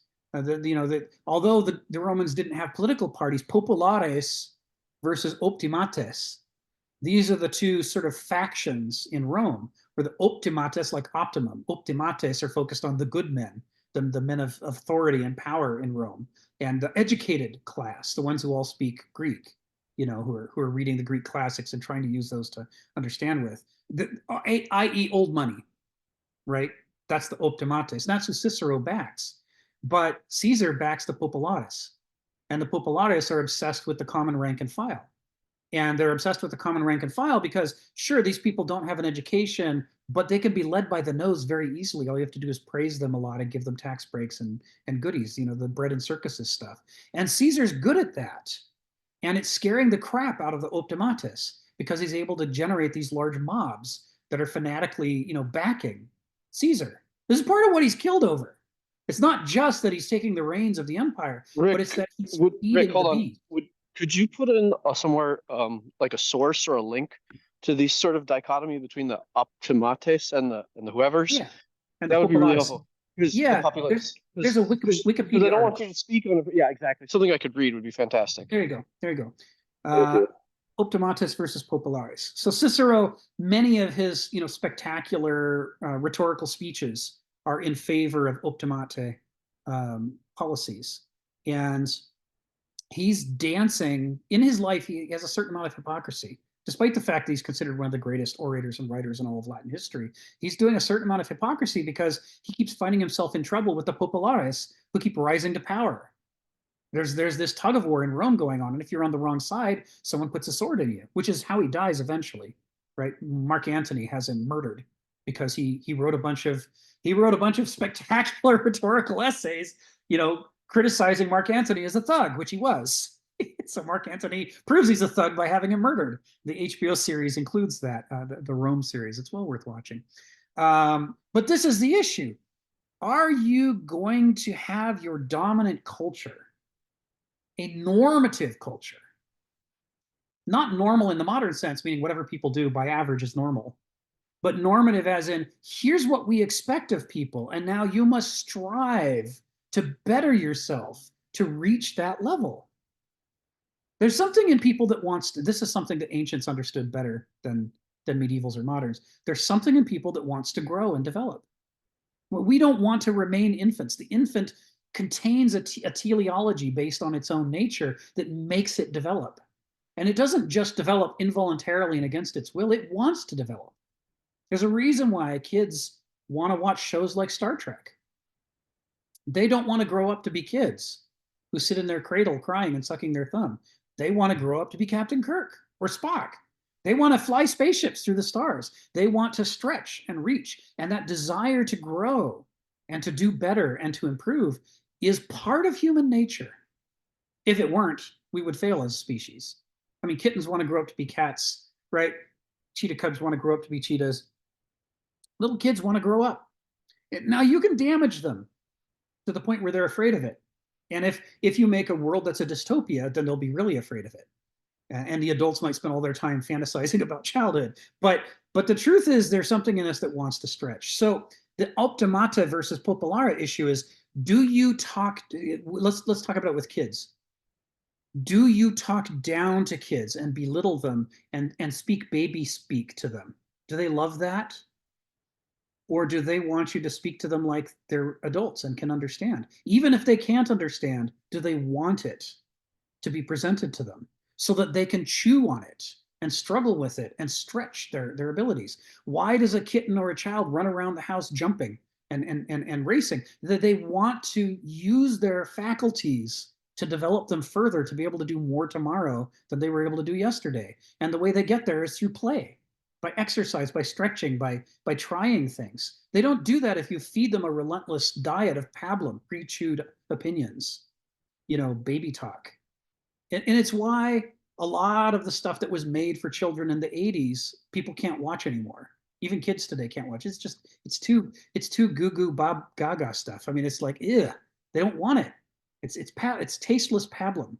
They want the stuff that's a challenge. So the same thing happens with populism. You may get a cheap, quick win by telling everybody that people are brilliant and smart and you're all fabulous the way you are and everybody's a hero. Yeah, you can get a lot of votes that way in the short term, but in the long term, it's vitiating because you're encouraging people not to stretch and grow. And people, even if they resist, there's something in them that wants to stretch and grow. So it's a fascinating transition. I know we're spending a lot of time on this today, but I mean, Sharon pointed out in the text, and I really want to underscore the issue. One of the major transitions that happens is between this optimata versus populare. The ancient world is optimata focused, right? Only the aristoi should have governed, they say. Only the people who are stretching themselves to do better. Only the people who understand their own opinions are vices. Who don't want to coddle their weaknesses, who want to struggle to overthrow their own bad opinions and replace them with something better. Only people who can think about more than themselves should govern. That's the ancient ethos. Everybody else should have as much responsibility as they can handle at their current level of moral development, but no more than that, or because you know they'll abuse it. If you give a con artist, a bunch of gullible victims, you can't be surprised when he cons them out of their life savings. Of course he's going to do that. You can't say, well, it's only fair that the con artist should have a chance. It's like, no, it's unfair. Keep the con artist away from the victims. You can't put a pedophile in charge of daycare. Don't do it. Don't say everybody's the same. They're not the same. You need to distinguish between people on the basis of their character and give people the opportunity to grow and change and develop and stretch into more responsibilities. Sure, of course. But you don't just hand them the keys to the kingdom when they're a pyromaniac. They're just going to burn it down because they love a fire. This is the optimate approach. The popolare approach is nobody's better than everybody else. We're all equal. Everybody's the same. That Martin Luther King, he's uppity. He should know he's no better than Jeffrey Dahmer because we're all the same. We're all identical. Don't make distinctions, right? So many people think that Martin Luther King Jr. said, don't judge. But what he said is, don't judge by the color of your skin. Judge by the content of your character. That's the kind of world he wants his children to grow up, in which character matters and skin color doesn't. But you still judge. You still don't put the pedophile in charge of daycare, right? Regardless of their skin color, you pay attention to their character. That's what you do. So, but where are we today? What does the Constitution say? Who can be president? Well, you have to be a US citizen of a certain age who hasn't been convicted of a felony. It's okay if you want to burn down the world. It's okay. It doesn't matter what your moral standing is. It doesn't matter if you want to nuke everything and destroy everything and leave a cinder or a husk behind you. You're still qualified to be president. That's just fine. Modernity doesn't care. There's no moral judgment at all involved. It's a popolare position. We're all the same. We're all equal, right? Doesn't matter whose finger's on the button. It's fine.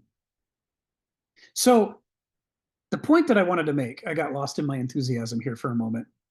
The point I wanted to make is you can see this struggle between the popolare position and the optimata position happening in Athens. You can see the struggle in the Alexandrian Empire, and you see it very strongly before the rise of the Roman Empire. During the late Roman Republic with Caesar and Cicero and others, it comes to a head. Everything is named. It's out in the open what they're fighting over and what they're struggling over. And ultimately what happens is an optimate wins, Augustus Caesar, and puts in place a very hierarchical optimate optimized civilization, an empire ruled by an emperor who's from the upper class, while pretending to be a popolare. He says, I'm not better than any of the rest of you. I'm merely the first among equals, says Augustus Caesar. That is, his brand is popolare, while his structure is optimate. And that structure, it turns out, if you're not actually saying people should strive to be better, sooner or later, you can't be surprised when you start getting really shitty emperors.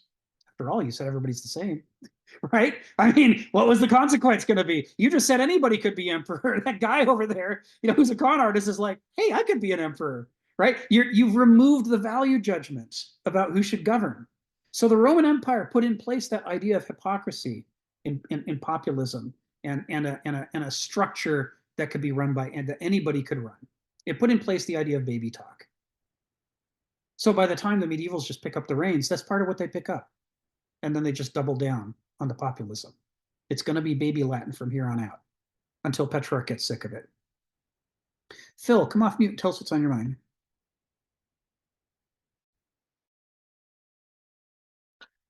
Yeah, this is a kind of an important topic because I see there's almost a natural tension between the high and the low. Okay.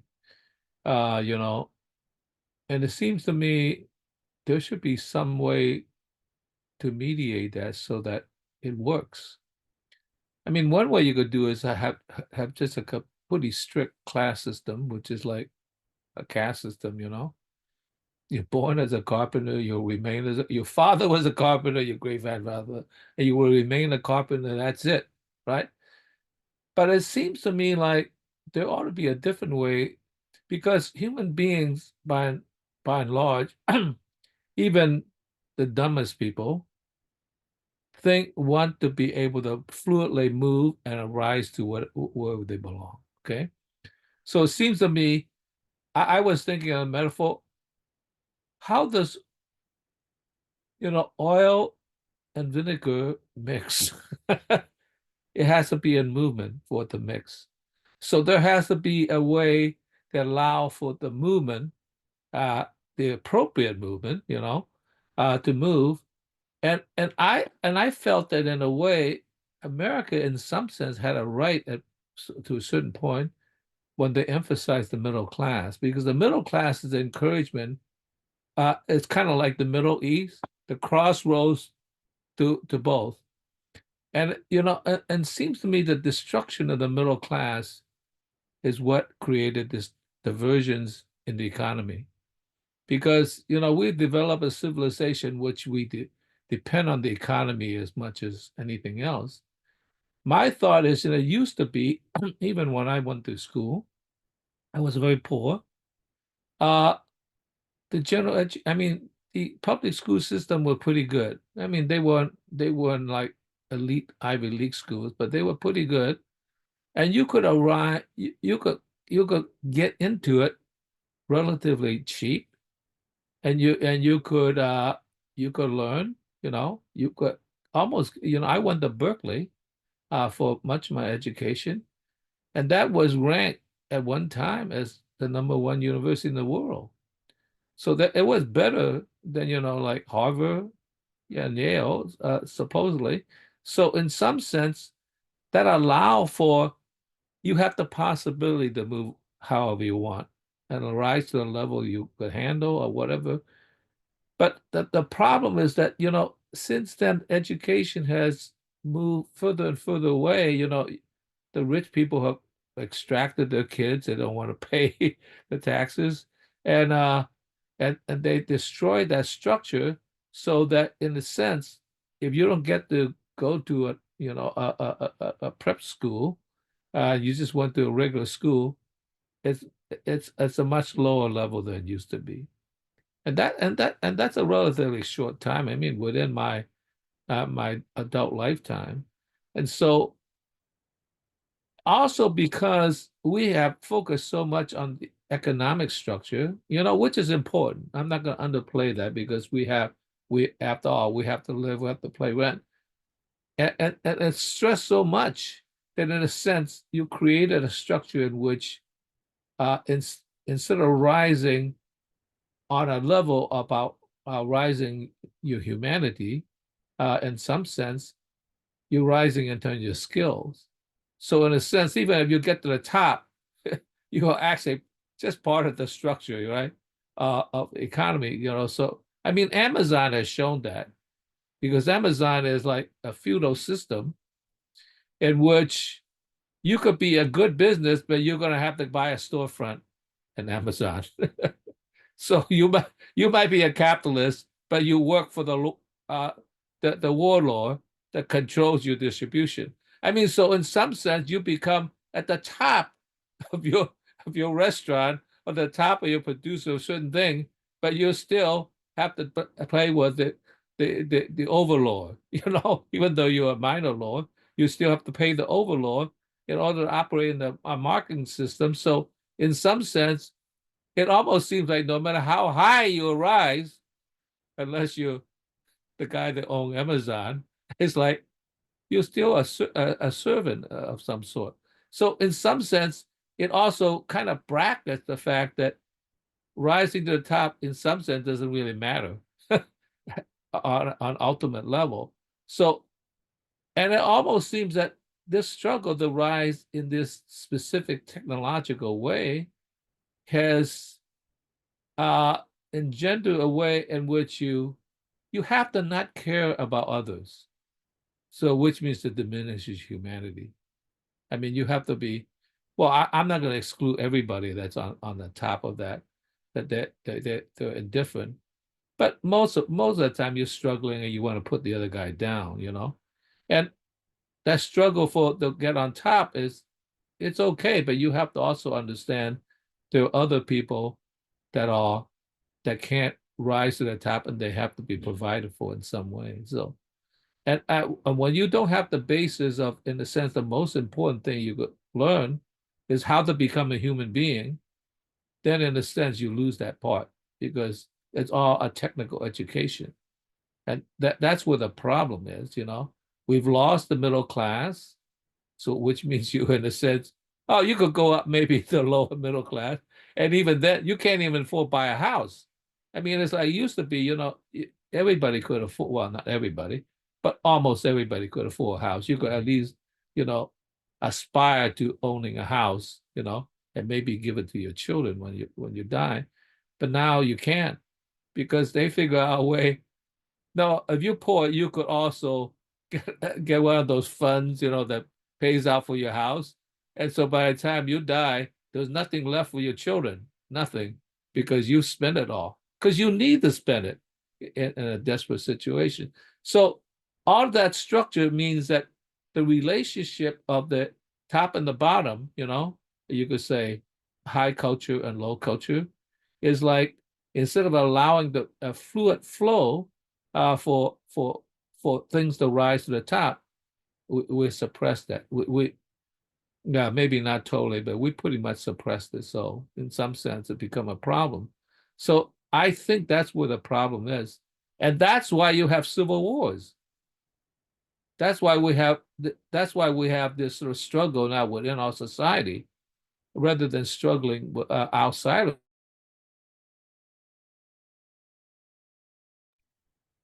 Yes. I think you froze up there, Phil. Yeah, he's frozen. All right. So he'll come back when his connection goes. But his general point is well taken.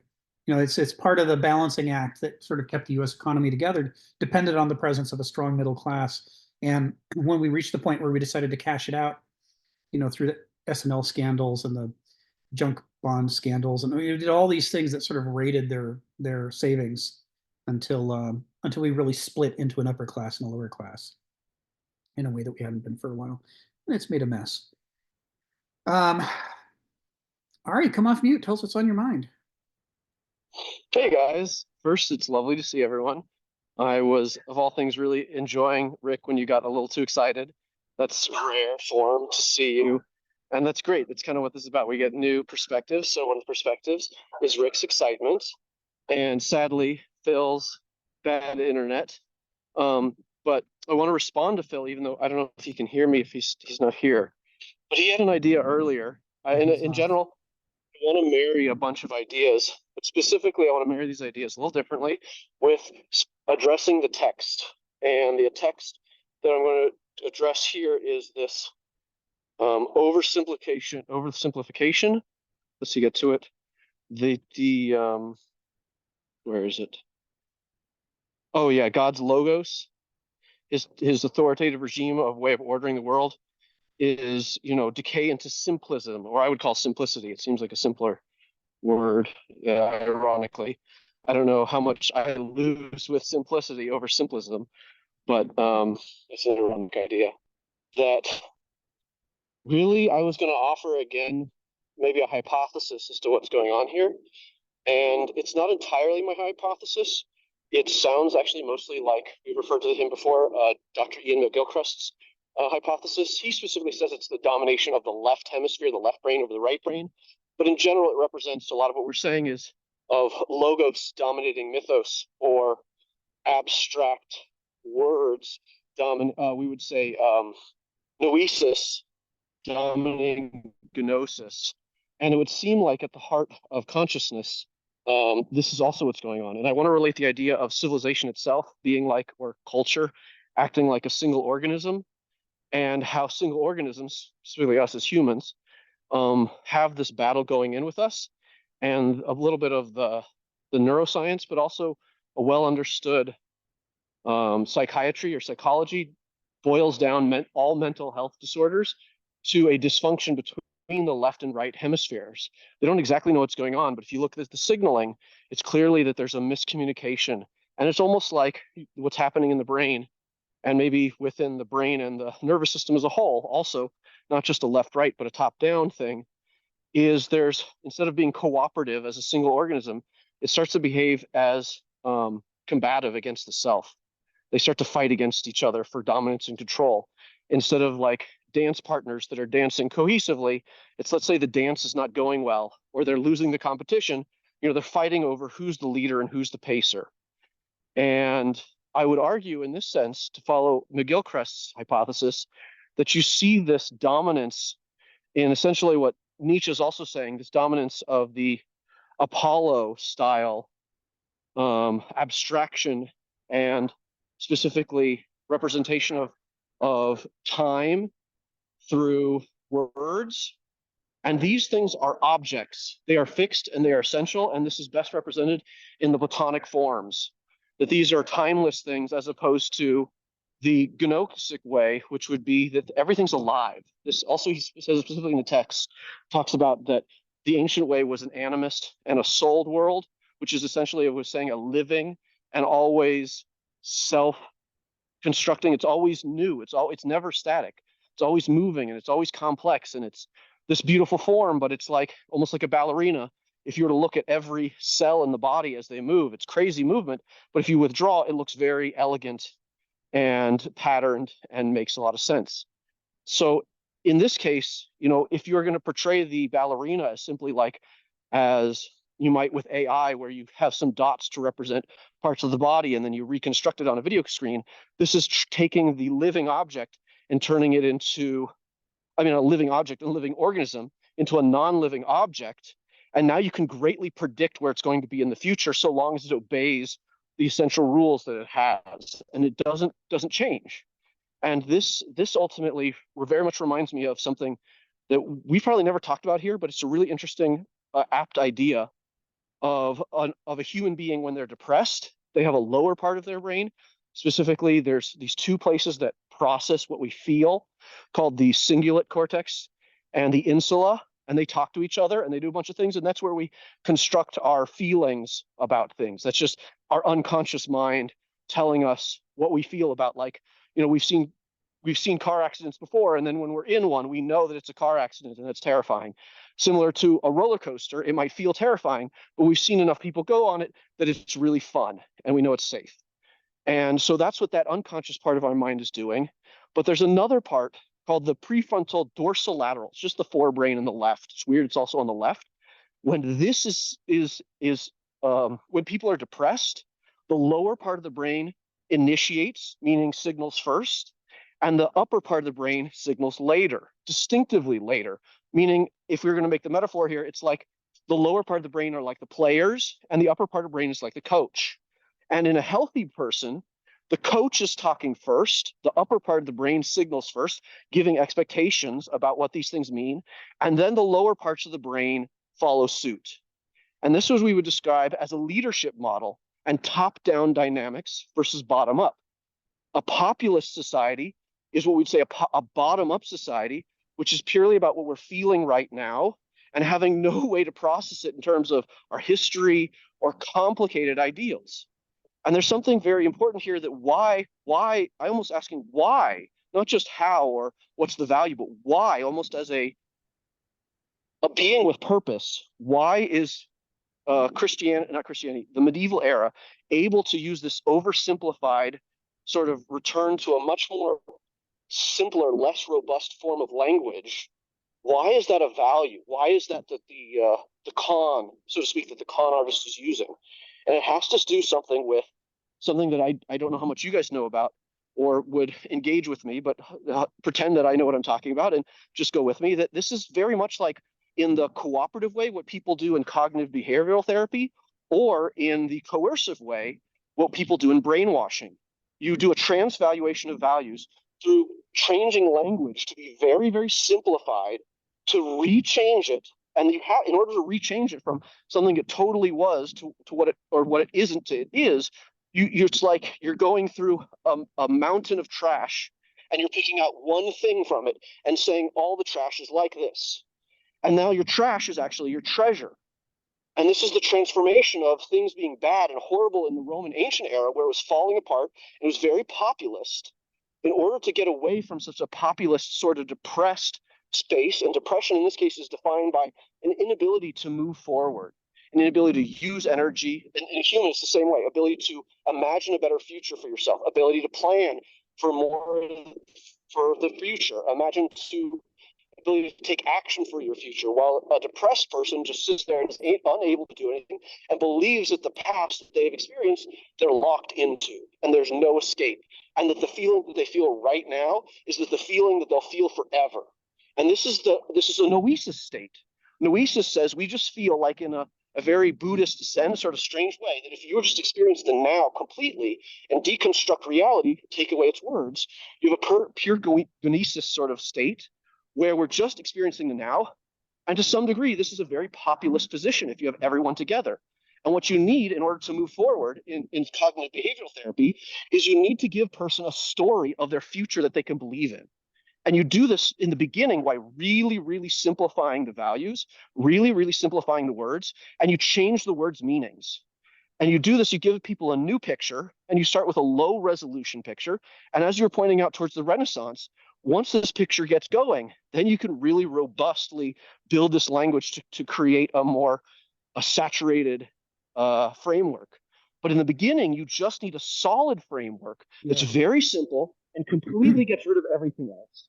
And so I'm hypothesizing, and I'm wondering if Kenneth is going to say this at all somewhere, that the purpose or the use of oversimplifying the language is specifically to let everybody forget about their ruined past, to have a fresh start. Yes. Right. And Yes. so, and then the value of this, and it's similar to what's happening to us now, that you see the relationship between populist, or in this case, a populist politics is the party of the politics of anger, the politics of division, and the politics of people outsourcing their personal responsibility to some imagined magical thinking that one guy is going to be able to save everything because we can't do it all for ourselves at all. And we're very much just angry. And this is what Nietzsche often talks about as a herd mentality, and the mythology that people get locked into with too much noesis, essentially, that they're following the slave morality, and that they're not using life-affirming sense of self, what he would call the will to power, for people to then judge and think and act. And to some degree, what I'm saying here is it's this weird balance, this weird fight between gnosis being very populist, when leadership is failing, and then leadership trying to reassert itself as to get people to fall in line.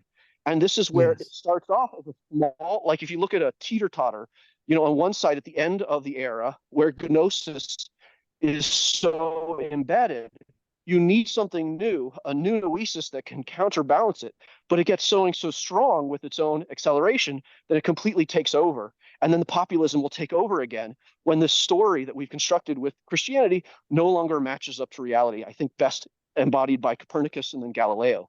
But on the other hand, we were saying that the ancient world's model had completely fallen apart. And so therefore they needed a new idea. And you have to start with really simple language that specifically throws out all the other language, right? It gets rid of it all. And this is the update. And there was one last part that I wanted to bring in about populism. It'll come back to you.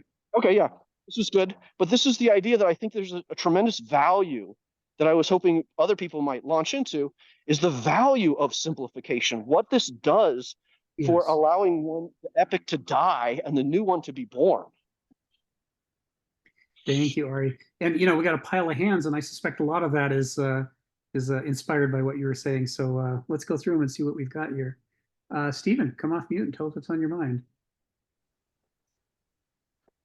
It was about 20 years ago when I first heard that in America on the division in politics, where a guy was saying, well, it's like they've turned into two arms camps. We all had the experience of being little nippers back in the glorious 60s or 70s, where people had a difference of political opinion, but it was unimaginable that you'd even say a nasty word to each other. Just you'd agree to disagree. There's a common civilized good. This was the great dream time of our youth, when yeah, things still look civilized, but about 20 years ago, I felt history does reciprocate.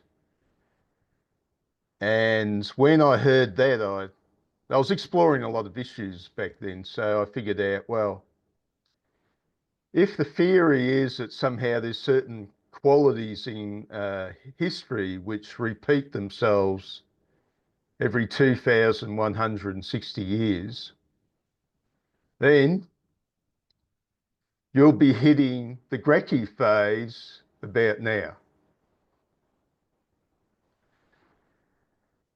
And Tiberius Gracchi was sort of make the Republic great again. They killed him. The weird bit, though, is they retained his policies,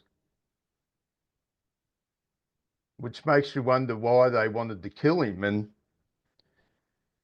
I think Nietzsche hit the nail on the head, because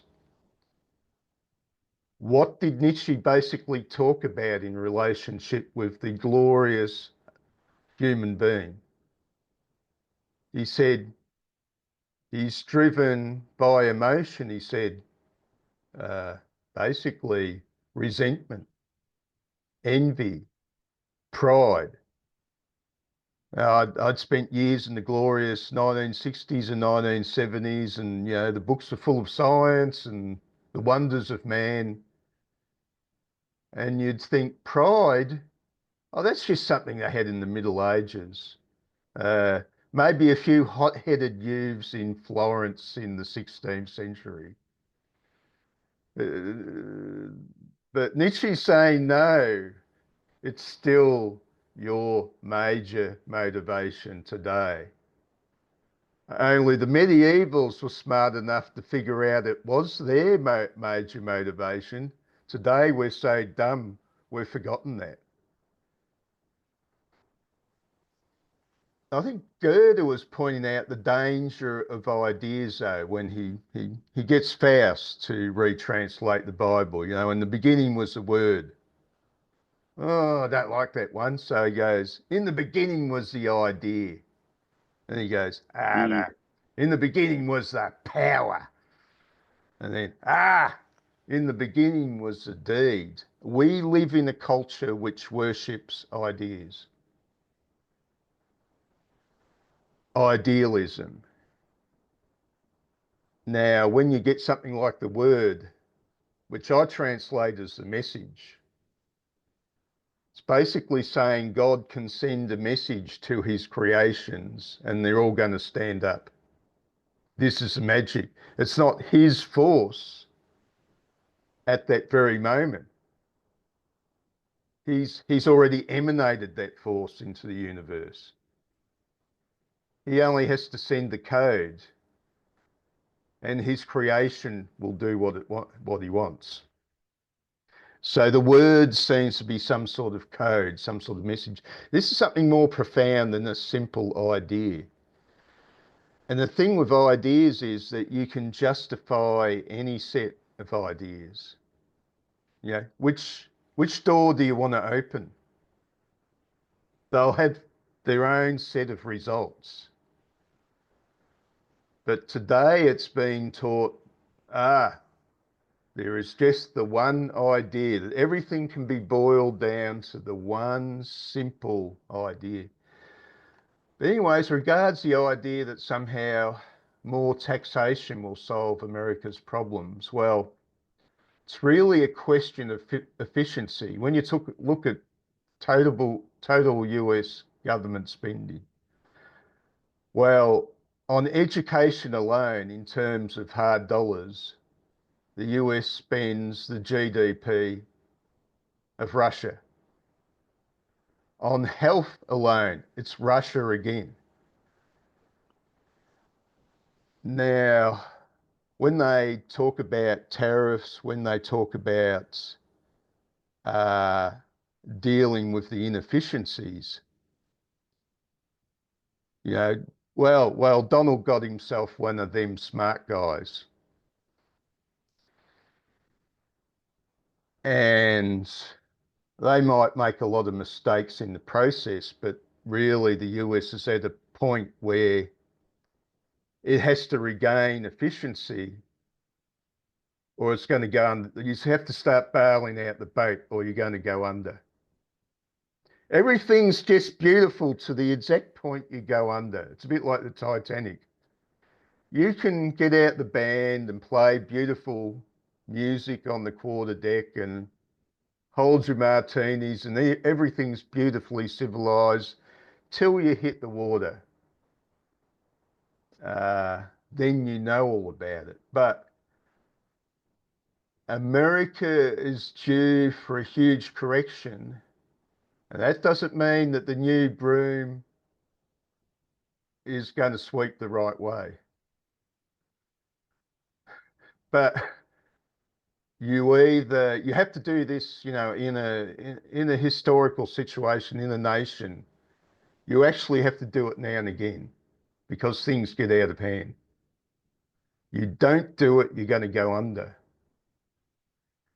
And I think the shock is when they discovered that America was supposedly the great arms producer, along with Western Europe. And this nice little war they got going, they've suddenly discovered the other side is actually out producing us. But we were the smart people. Oh, yeah. Well, this is the thing. You're smart in your dreams until you actually get challenged by reality. Yeah. I spent my life being a dreamer. Has its good points. And then I discovered to my shock when I attempted to apply myself to reality that life's more painful than dreaming. Dreaming's a great place to be. Nothing better than lying in bed and dreaming. What can go wrong? Yeah.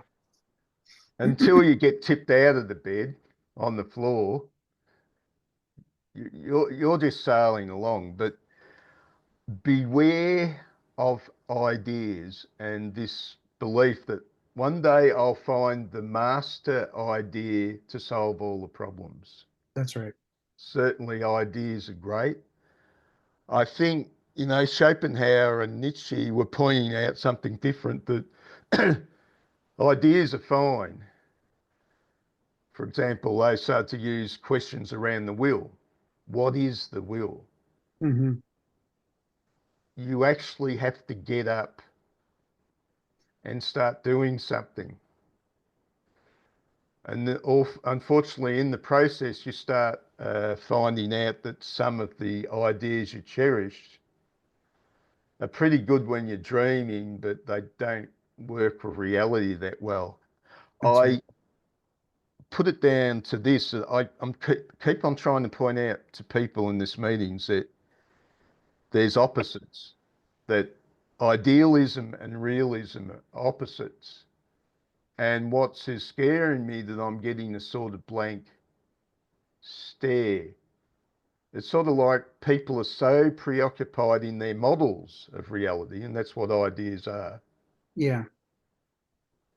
That they've forgotten there is a reality. And your ideas are a description of reality. And that can work pretty darn good because our culture is built on abstracting descriptions into prescriptions. We do it all the time.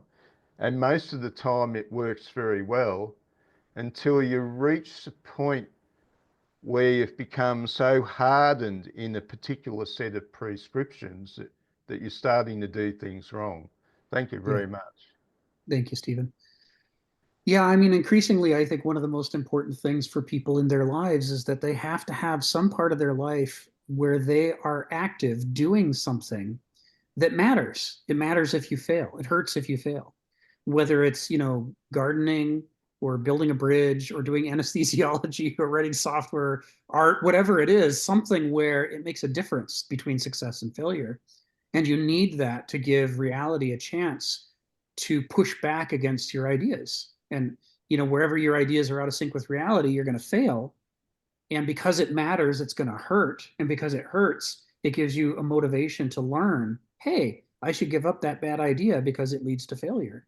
You know, it's like a bridge builders can have illusions about all kinds of parts of their life, but if they have too many illusions and ideas about building bridges, their bridges fall down.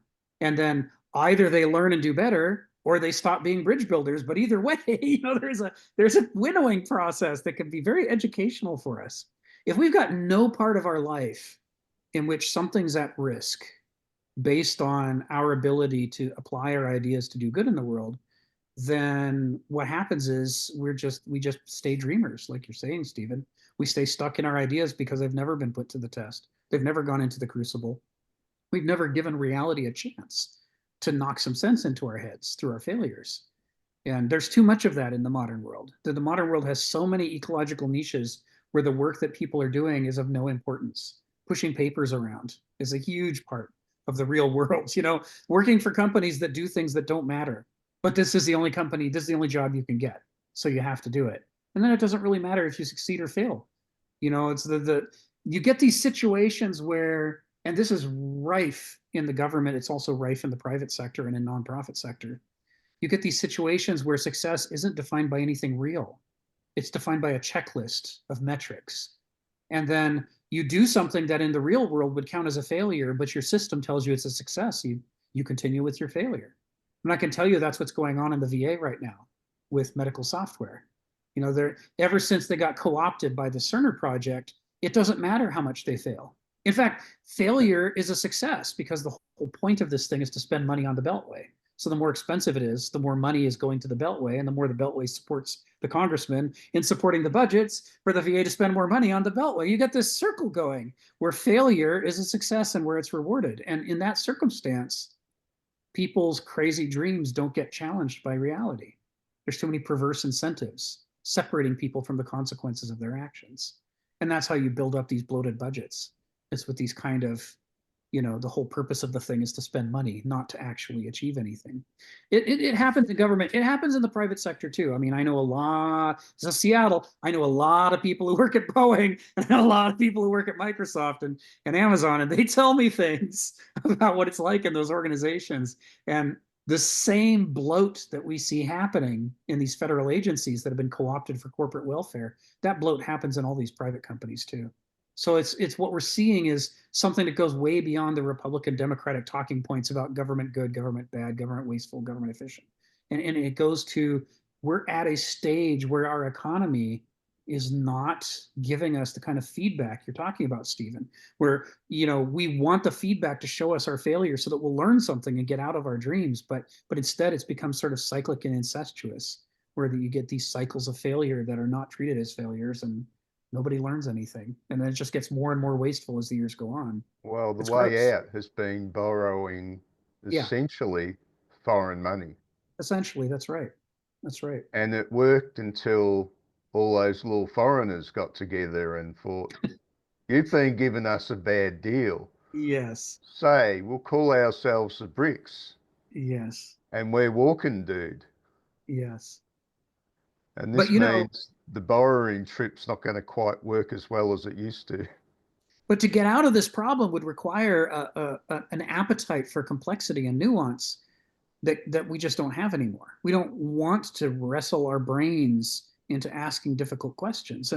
And like you said at the beginning of what you said, this very much echoes that thing about God's logos, which originally that specific word was used in those specific pieces of literature to evoke Heraclitus's logos, the Greek logos, and to say that when God speaks, he speaks with all the sophistication and nuance of the laws of nature. They are the expression of his inner nature, so to the extent that he has one. And this was a highly sophisticated idea. It could lead people to dilate their minds to handle a complex theology and the sacred. But by the time it gets boiled down through vulgar Latin into, oh no, it's just his word, or vulgar Greek. Look, it's just his word. Every time he opens his mouth and says something, that's his logos. You're like, oh my God, this is no substitute for the Heraclitean logos that was originally swept up in God's conception of, you know, how he thinks about the world and acts in the world. Well, the And Greeks had an advantage, you know. They actually believed that there might have been something in the universe vastly superior to them. yes, yes, We don't have that advantage anymore. we think, We think we're the top. yes, We're number one. yes, Just ask us. USA, yes. USA, USA. Hulk smash, Hulk smash. Thank you, Stephen. Hey, Joe, what's on your mind? Yeah, so a couple things really quickly. You know, I would say this. I do slightly kind of think that what Stephen said was true and false to some degree, and I just have to just disagree with one point. And I think that this gets to the nuance of the text itself as well, to the idea of oversimplification in the sense of, and even the oversimplification of virtue. And so this idea of pride, yeah, if you're missing from that, meaning you're prideful, it will come back on you and it will not end well. Right. So that is a real thing that we need to have the concept of understanding when we're being prideful and when we're not. But what's the opposite of pride? Right. It's humility. Now, when you're completely humble, what is it? You can be taken advantage of. Right? There's no nuance in these words. There's no room in between. So to make the 7 deadly sins and say that you're either there or you're either this or that means a good or bad. There's no spectrum. And this lack of spectrum is the exact lack of nuance that leads to essentially power structures that dictate who is good or bad. So, you know, from that, I would just say that there is some truth in that. What you were saying, Rick, is that, you know, everybody is the same. Not exactly, you know, I think that's accurate, you know, and that we need, in our pride ought not get in the way, and we ought to recognize that. But at the same time, it exists on a spectrum. So this is the idea where we're dealing with words and not concepts anymore. And I think that is problematic. And so the other thing is, I'd just say that ideas don't exist in a vacuum, so that there are feedback mechanisms that come back. And as Stephen suggested, yes, they come back and they're harsh when you test them in the world, right? So that there is truth to that. There's a truth to that. That's why you have to figure out a way to be adaptable. But again, it gets into that idea, good or bad, and it's not. Yeah, so it's part of it. There's ideas and action, so there is that. And I just basically, because I seeing where Ari was going, and I put it in the chat, is basically this idea of downward causality. Essentially, is kind of getting into the how the basically the higher level properties can influence the governance system, if you will, can influence the lower level properties, or the bottom up approach, which is like kind of this idea of causation, where the microscopic level properties, if you will, well, he's saying something more nuanced, he says, but I want to relate it to the text itself, or in the text, and as well as what was being spoken about as far as popular is concerned, is that there is this element where there is the lack of nuance, right? And the sense that at the turn of the century was a very good example, where there was quite a bit of corruption, and people were confused as to where the corruption was actually stemming from. And depending whether it's sustainable or was a good idea or not, people did they repealed laws that ultimately were in many ways disempowering. Or meaning, and I was saying something like the 17th Amendment, like where you had access to your local politician instead of the direct election of senators. Now who has access to senators? It's not the local person anymore, right? So now you can argue both cases. I'm not saying whether or not that, you know, that's a nuanced argument as well, right? Whether you want that or not.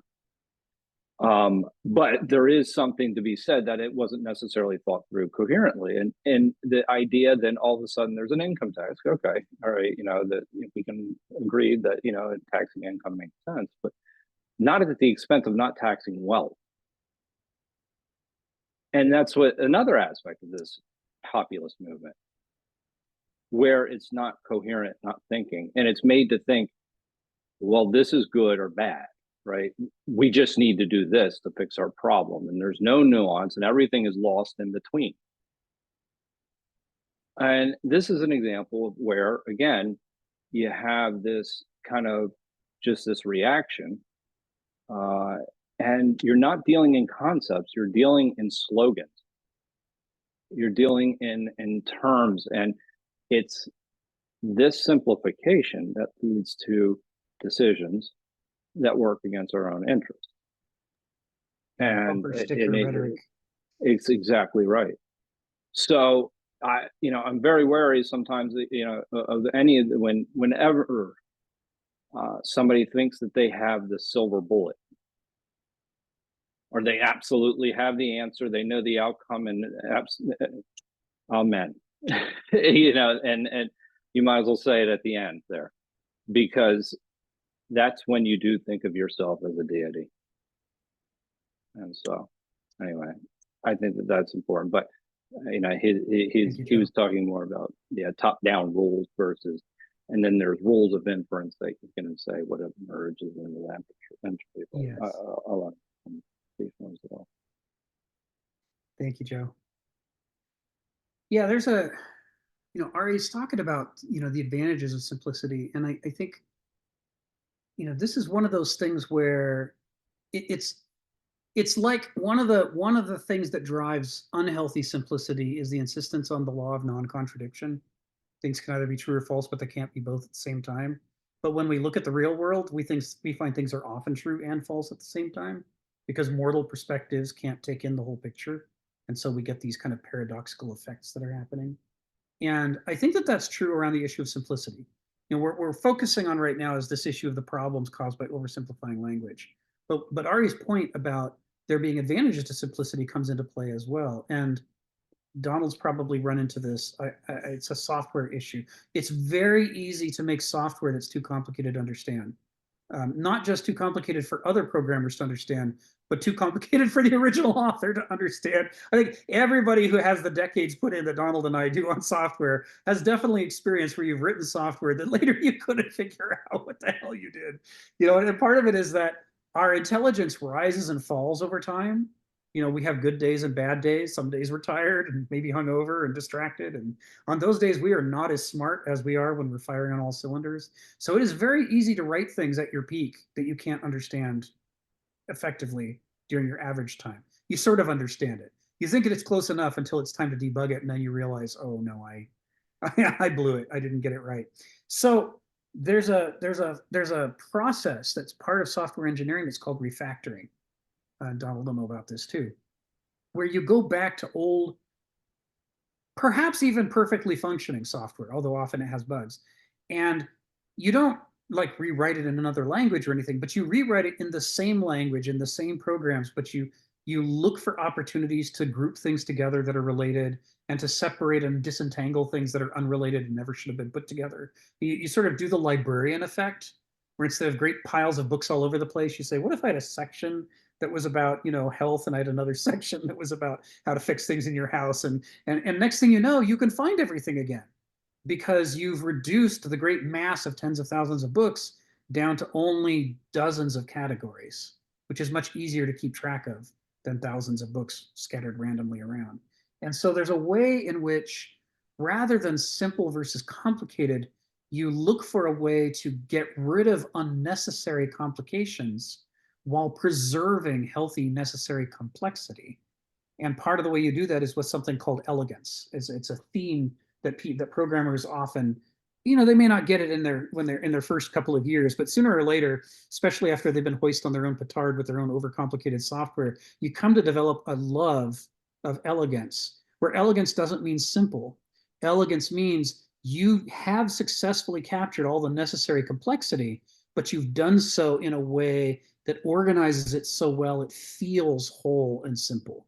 Like simple and complicated have now been crossed with each other to create elegance.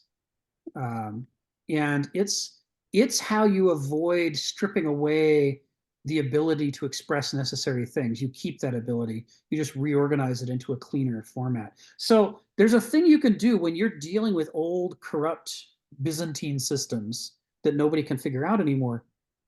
You could just throw it all out and start over with something simple. But every time you do that, you are throwing out the baby with the bathwater. And frequently you're throwing out a lot of babies with the bathwater. Anybody who's ever taken old software that mostly works and said, this is too complicated, I can't handle it anymore, let's buy some new software. And then you do. If you've been a programmer decades long enough, this has been imposed on you by management. It happens, and next thing you know, the new software, yeah, okay, the handful of things you noticed during the sales talk and demo, those seem to work the way they said they did. But it turns out dozens of other things you forgot about and didn't think about don't work at all in the new software. They did work in the software you just threw out, but you were so frustrated on its problems that when you chucked it out to get rid of the problems, you also got rid of all its strengths. And you forgot they were strengths. You forgot that you bled sweat and tears and hours, of overtime trying to get those details right. And now you take them for granted until you pick up a new piece of software where none of that work has been done and it doesn't do any of those things correctly.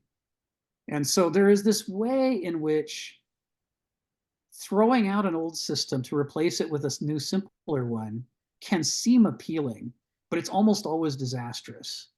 And usually the better thing to do is to refactor the old system so that you keep all the advantages, but you reground it on a smaller number of coherent principles. So the resulting system is more elegant, it's more maintainable, it keeps all the strengths you had before, but it also gets rid of a host of problems that you also had before. And that art of refactoring, it's a grown-up art. It's not something you can teach somebody who's never had the experience of being hoist on their own petard. You have to have gone through back to the software over and over, tried to improve it, made the mistakes, realized that you can be your own worst enemy. And over time, you gradually come to see the virtue of refactoring. Refactoring is an approach to improving the world that neither the Democrats nor the Republicans advocates. They're bumper sticker, arguments. And now I'm bringing it full circle back to what Joe was talking about. The level of populist dialogue is so infantilized that it's not capable of talking about issues like refactoring. It can only talk about keep what we have or throw out what we have. It's Hulk smash or Hulk not to smash or not to smash is like all we get out of this discourse. And it doesn't let us get at the true nuance of what Ari's talking about with the power of simplicity and how do you harness it in a way that's healthy. If I may, yeah, because I think that this is an important point, but this speaks to something needs to be simple, but no less, it can't be too simple. So this idea of code, right, is a really good example. And I've said this many times, is that you can tell a good coder because they, one person that writes a book, essentially about 80 lines of code, and somebody else writes 4 and it does the same thing. Now, that is a way of actually capturing the essence of what the hell is trying to be completed and simplifying it to the point where it's completing its task and no more and no less, right? So there is that simplification process that's absolutely essential. And every good coder can write things, you can follow what they're doing, and it is clear as day. And then there's a coder, it's like, where the hell is this going? And what it is, it's kind of like, all right, they're fixing things as they're doing it. And it's very, and I know this because I'm not a good coder. And so the reason, though, I do know good coders and that are really good. And I know it at very high levels and where they could write things in a few lines where it takes multiple lines sometimes. And that simplification process is essential.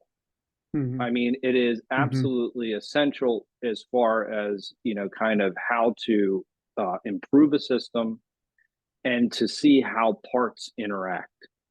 Yes. Because you're not, to Ari's other point, is that you're not breaking things up into parts to the point where they're no longer meaningful.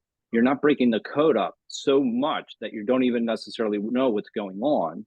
Right. So that it's hard to make connections. Whereas if you can keep it at a level that it's clear and clean, those concepts can be kind of seen much more simply. Yes. And so that's a really good point. But this comes back to the idea, this is wisdom. Right. And nuance. Right. That's ultimately what this is. This isn't pride good. This isn't, Right. humility Pride good. Or pride good. bad. Yeah, pride bad, humility good. Right. Well, that's like, okay, now you have one line of code. How many other lines are you going to have to write to get the nuance? Mhm. It's like, Mhm. no, you want the conceptual aspects of this. So, that's where it's really important, because then when you do write that code and you tell people that's the code of the way the world works, Right. then it's a really big problem, because then that's where I was going with good, bad. Yeah. And this is how you can create divisions. So, I mean, that's where, again, it's nuanced more than Right. anything else. Right. But that code is a perfect example. Thank you, Joe. And it's something you can only explain to people who have an appetite for nuance. The people who are hostile to nuance, you will never get this message across. The moment you start saying yes, but, or yes, and, they're like, nope, la, la, la, la, la. I just want to know what to smash or not to smash. I mean, Hulk has a short attention span here, and you're trying to put more in there than is going to fit. So it's an issue. Sharon, come off mute and tell us what's on your mind. Well, two things I'm going to say. First of all, I'm going to say I really dislike that word nuance, because I really believe that we live in a country where most people can't discern. And if you can't discern, then nuance is an impossible concept, right? So sorry, Joe. And I'm pretty concrete myself. So I'm telling you, nuance, I have to look at it sometimes and say, well, let's try it this way, right? Discernment enables what my nuance. objective is, right? And let me finish though, because concept, for me, is very narrow. I prefer a process. And if we go right back to the text here, Christianity is a concept, but it is also a process. And in the next paragraph, Rick, if I may, it said Christianity was from its very founding an uneasy blend. And that's a process of theism and dualism, impossible to render rationally coherent. And it's not just theism and deism, it's a bit of Hinduism, it's a bit of Egyptian mythology. All those things came into this concept of Christianity. So it's a process. And that's the point I want to make. Now, the second thing I want to say, well, what did you want to say, Joe? The only thing I'll say is, and I haven't thought this all the way through, but I'll just say this. When I think of AI sometimes, and this is where the artificial aspect of it is that it starts with a process to get to an end, right? Whereas I think of a person, they start with the concept and then they get to the end. And there's a whole lot of failure in that process. And that failure, it reveals something. And that's where it reveals maybe something that you wouldn't have otherwise known. So that's the only distinction I would probably make, is that starting with an idea or a concept, I tend to like that, because the concept is adaptable. And there is adaptability built into the concept, whereas the process is more of what Rick was saying with optimization. And so you're optimizing first to get to the end. And that's where it could be speeding something up that maybe ought not be sped up at all. I don't know. Well, just a thought. That's just a thought. I hear you. Well, I just want to make a comment, and this is a comment that I really don't understand. I was reading in the New York Times yesterday that, a lot of these young kids who did coders and programming, the impact of AI is changing the whole sphere of practice. I read the article. I really didn't understand it because I'm not a coder, and I engage very. I'm more of a subject of MI than a actual participant. So I mean, I guess coding is changing. That's all I got from that article. So now the next thing I wanted to talk about was something that Stephen said, where he said idealism versus realism. And I think they're part of the same process, Stephen. You start out with an idea. If you live in a world of idealism all the time, you never get out of bed. For me, I like fast cars, but I can't drive them in a school zone. That's the reality of it. And not I'm gonna have more tickets than the car is worth. So I think idealism and realism are part of the same process. At what point we engage is the maturity of the civilization or of the individual, him or herself. I don't know if I made too much sense with those comments, but this is what I'm hearing.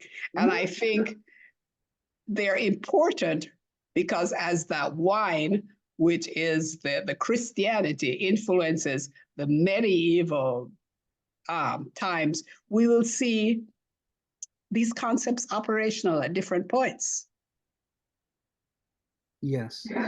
I mean, your point about idealism and realism is, this is in essence this point about Hegel says the adult mature state of the human mind is that both gnosis and noesis are functioning, and they're in a dialectic with each other to correct each other, because each of them has the strengths where the other one has the weaknesses. So they do really great when they're critiquing each other. But Stephen's point is what happens if you take it out of the dialectic and you say, people who only want to be idealists and never want to test their ideas, they just want to impose them on the world. That's one of the two forms of craziness that the human mind is liable to, over intellectualization. And of course, the other one is, living for the moment, over experiential, too parochial, not willing to think beyond, the end of their nose.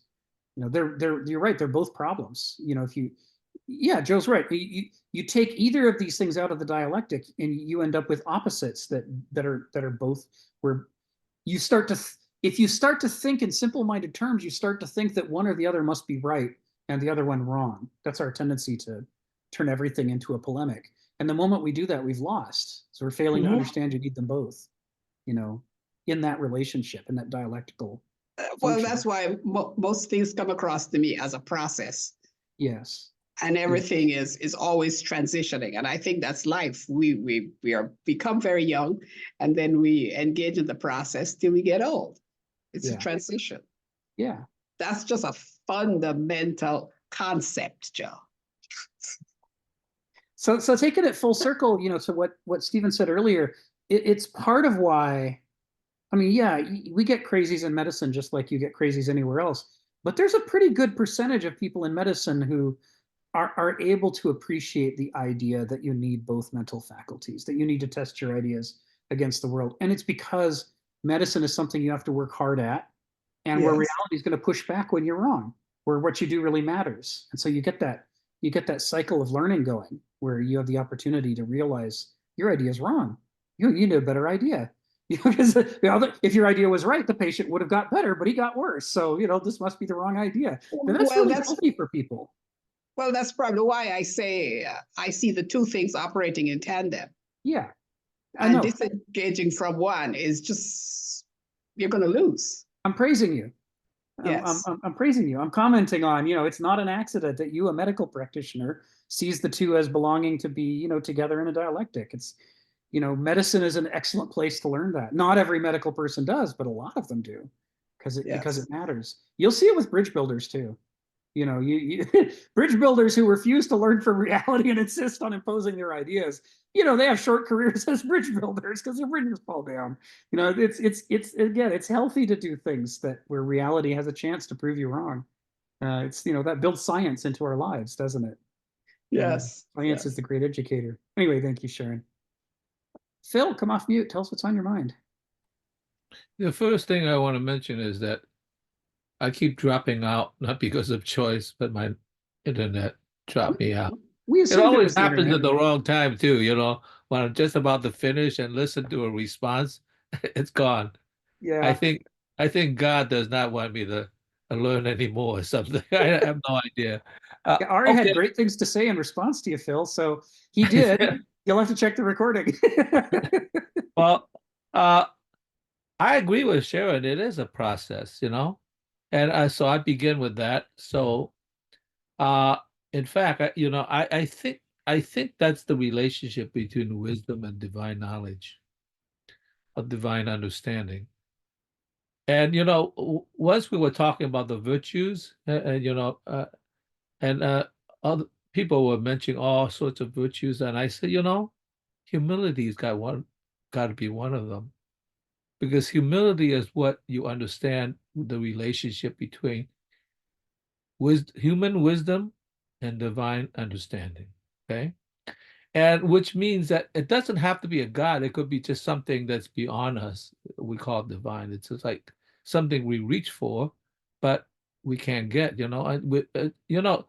I think Plato's dialogues does hint at that, but it never gets there. And I think I'm beginning to think that it really he was talking not about, you know, anticipating Augustine and God and, the uh, Christian God, but he was dealing with the mystery religions, like how the Greek oracles and also the mystery. It's like something that is beyond us, but you get the sense there's something more, and all we got to live with is uh, wisdom, which is human understanding in a finite way, in a limited way, and that's what we have, and I think that's important. I'm gonna talk about as briefly as I can. You know, the thing that uh, Barbara Tucker's work on the Guns of August, and then I'm going to talk about something about AlphaGo, and then I'm going to talk about Bobby Fischer, and and conclude with that in some way. When Barbara Tuckman wrote her, her story about the First World War, and he was talking about how the German made a mistake, because the Germans were very, very sharp and keen. Before the war started, they already anticipated everything. They knew where every boxcar was situated, how the logistics would move, and everything of that sort. So they got everything worked out. So I mean, it's a perfect idea. That's how the Germans are. And when the war began, like the enemy has something to say, and the field officers kept telling the high command, "This is not working. This is not working." And of course, they got the answer. Oh, it's got to be working. It's the perfect idea.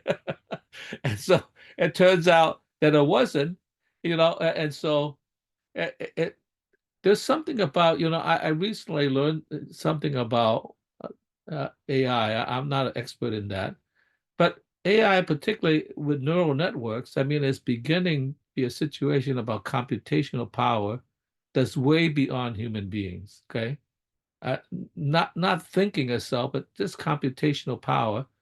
And he's saying that now no chess expert could beat uh, even a modest AI component, because they just got so many computation in terms of possibilities, how situation.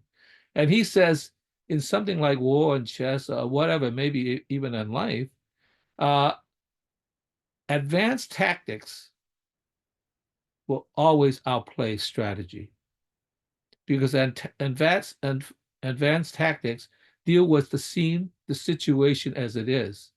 And when you got enough computational power, then in a sense you see how it really is. And he says what strategy really is a response to human wisdom limitations. So they invent these sort of ideas in a sense to cover as a replacement in absence of real tactics. And so therefore they're always wrong. I learned that in AlphaGo. I saw, the game when AlphaGo played the world champion. and there was a game of 5, and it won. AlphaGo won the first 4 or 3, and then the world champion, in the 4th game, I guess took a little break and he thought about the situation. He came back and he won. Okay, and AlphaGo realized that I shouldn't say realize because they don't think. They say, well, there's some possibilities it did not computate, so they're going to avoid that situation. So in the 5th game, what AlphaGo did was, once it got sort of playing, it sort of realized it was ahead in terms of the possibilities. It began to make these it seemingly very ordinary, mediocre moves, okay, to force the opponent to have the response. Okay, so it was always pushing the opponent, and what happened was that it won by 2 points because it knew it was good. Its instruction was to win the game. Didn't say to win it by 50 points, 2 points, or whatever. So it adapted this, I guess, strategy, what to put it away, to in a sense eliminate the possibilities. And then I said, oh yeah, now I realize the thing with Bobby Fischer when he played Boris Spassky, the first game, and when Bobby Fischer made a mistake, I remember all the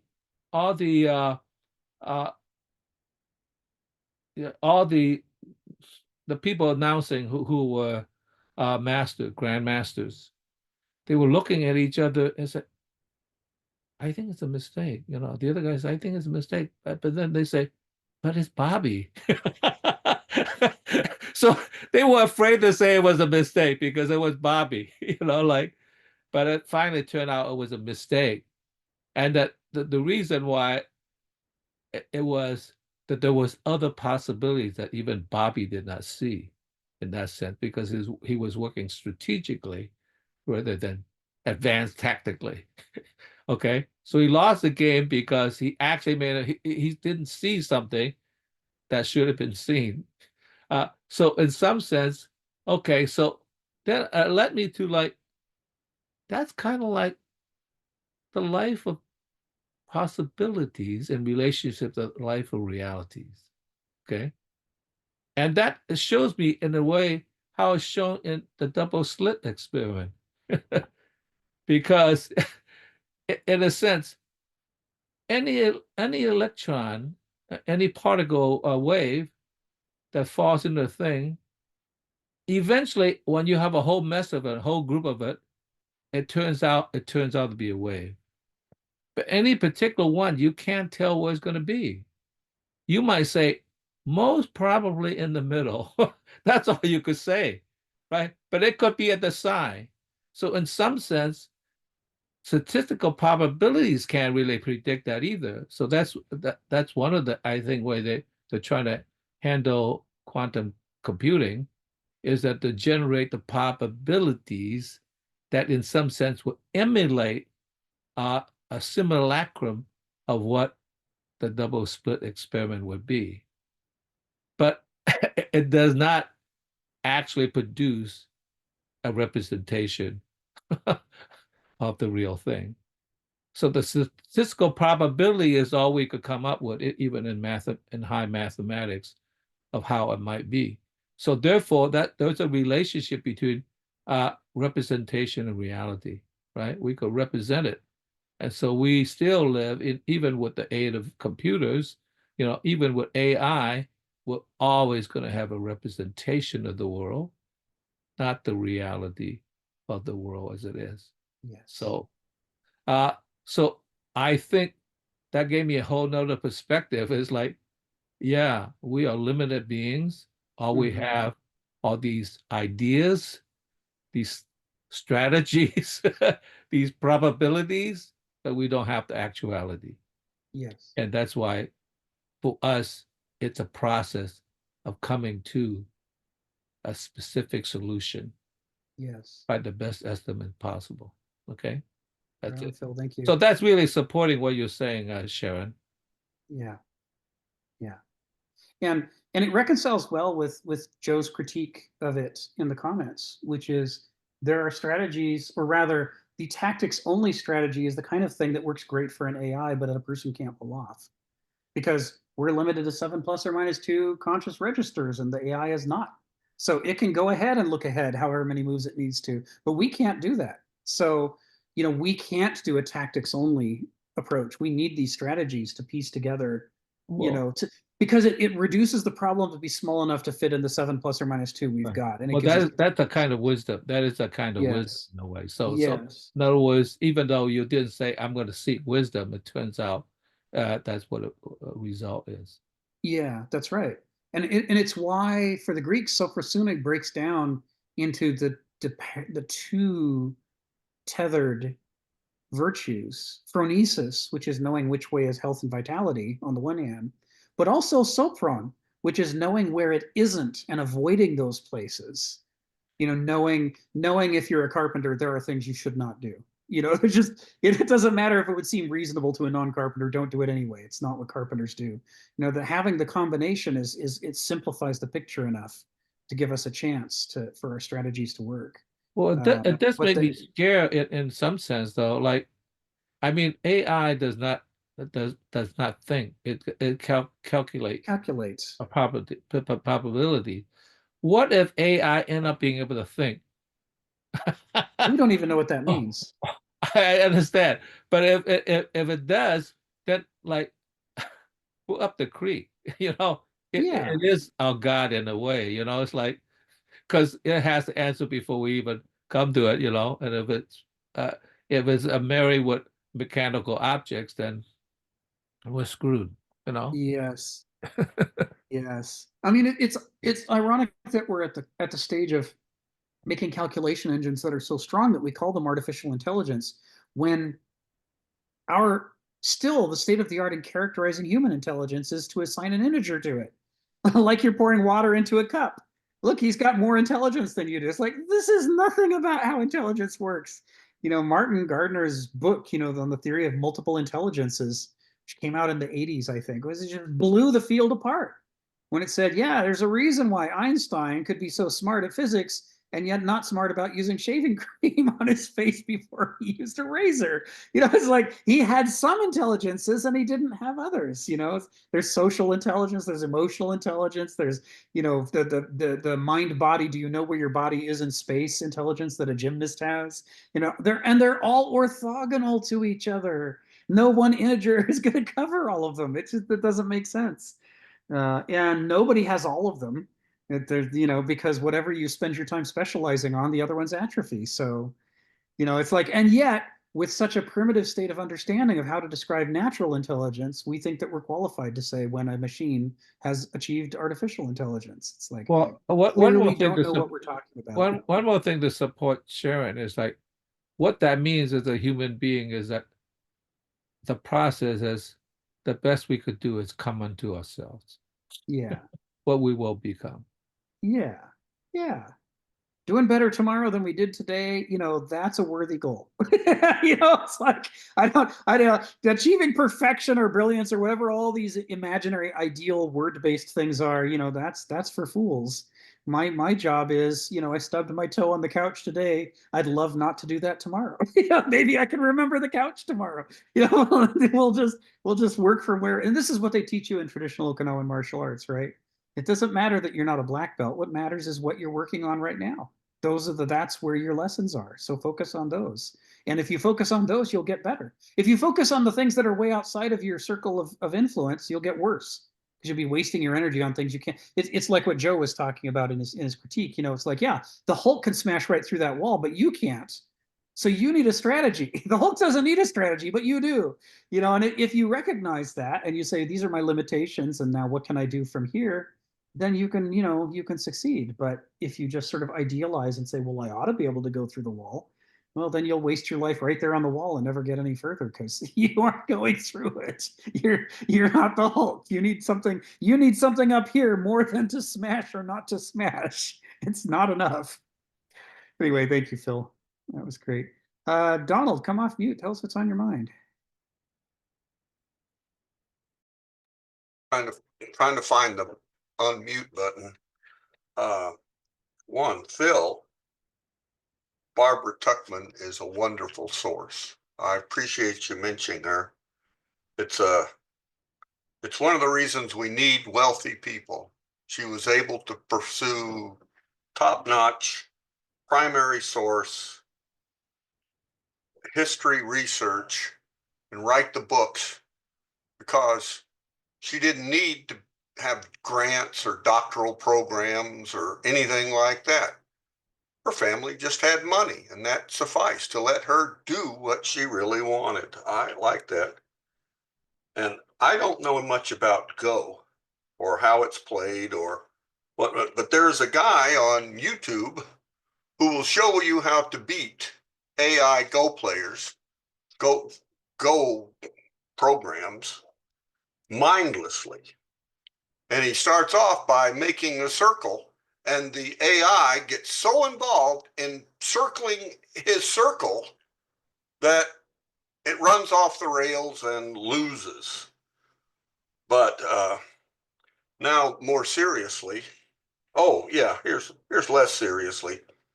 The answer about how we will know about AI was actually answered by the Polish science fiction writer Stanislaw Lem. He said, the Turing test will fail because we will be testing the AI. But when the AI begins to test us, we will know without a doubt that it has achieved intelligence. And he called that the Turing paradox. The test fails, but whatever, the whole thing works. And then to Joe, I think I understand what you mean by nuance between humility and pride, but I wonder if modernity's problem is more that we can't form concepts of humility nor pride. And so nuance goes out the window immediately because we just can't come to clear ideas about virtues, particularly human virtues, which should be the most accessible to us, but aren't. And good, we've still got time for other people. Thank you. Well done, Donald. Thank you. Stephen, come off mute. Tell us what's on your mind. Yeah, I was just going to warn that this is in relation to Schelling. This is this question of existence precedes essence. And if you go back to 1840 or whatever it was, and it was Schelling that really expressed this in the first place. And he was given a mission to warn the world about that son of the devil, Hegel. So the Prussian court wound up Schelling and sent him out to do a job on Hegel. But he did make a very important point in relation to Hegelian ideas. There is this danger. And again, it's reality versus ideas. Schelling was trying to warn us we're in such an age where the ideas have worked out so well, you know, the printing press, the spinning jenny. We've become so enamored of ideas that we think, it's all up here. There's a certain truth there. Now, when we say existence precedes essence, our appreciation of reality is largely a thought construct.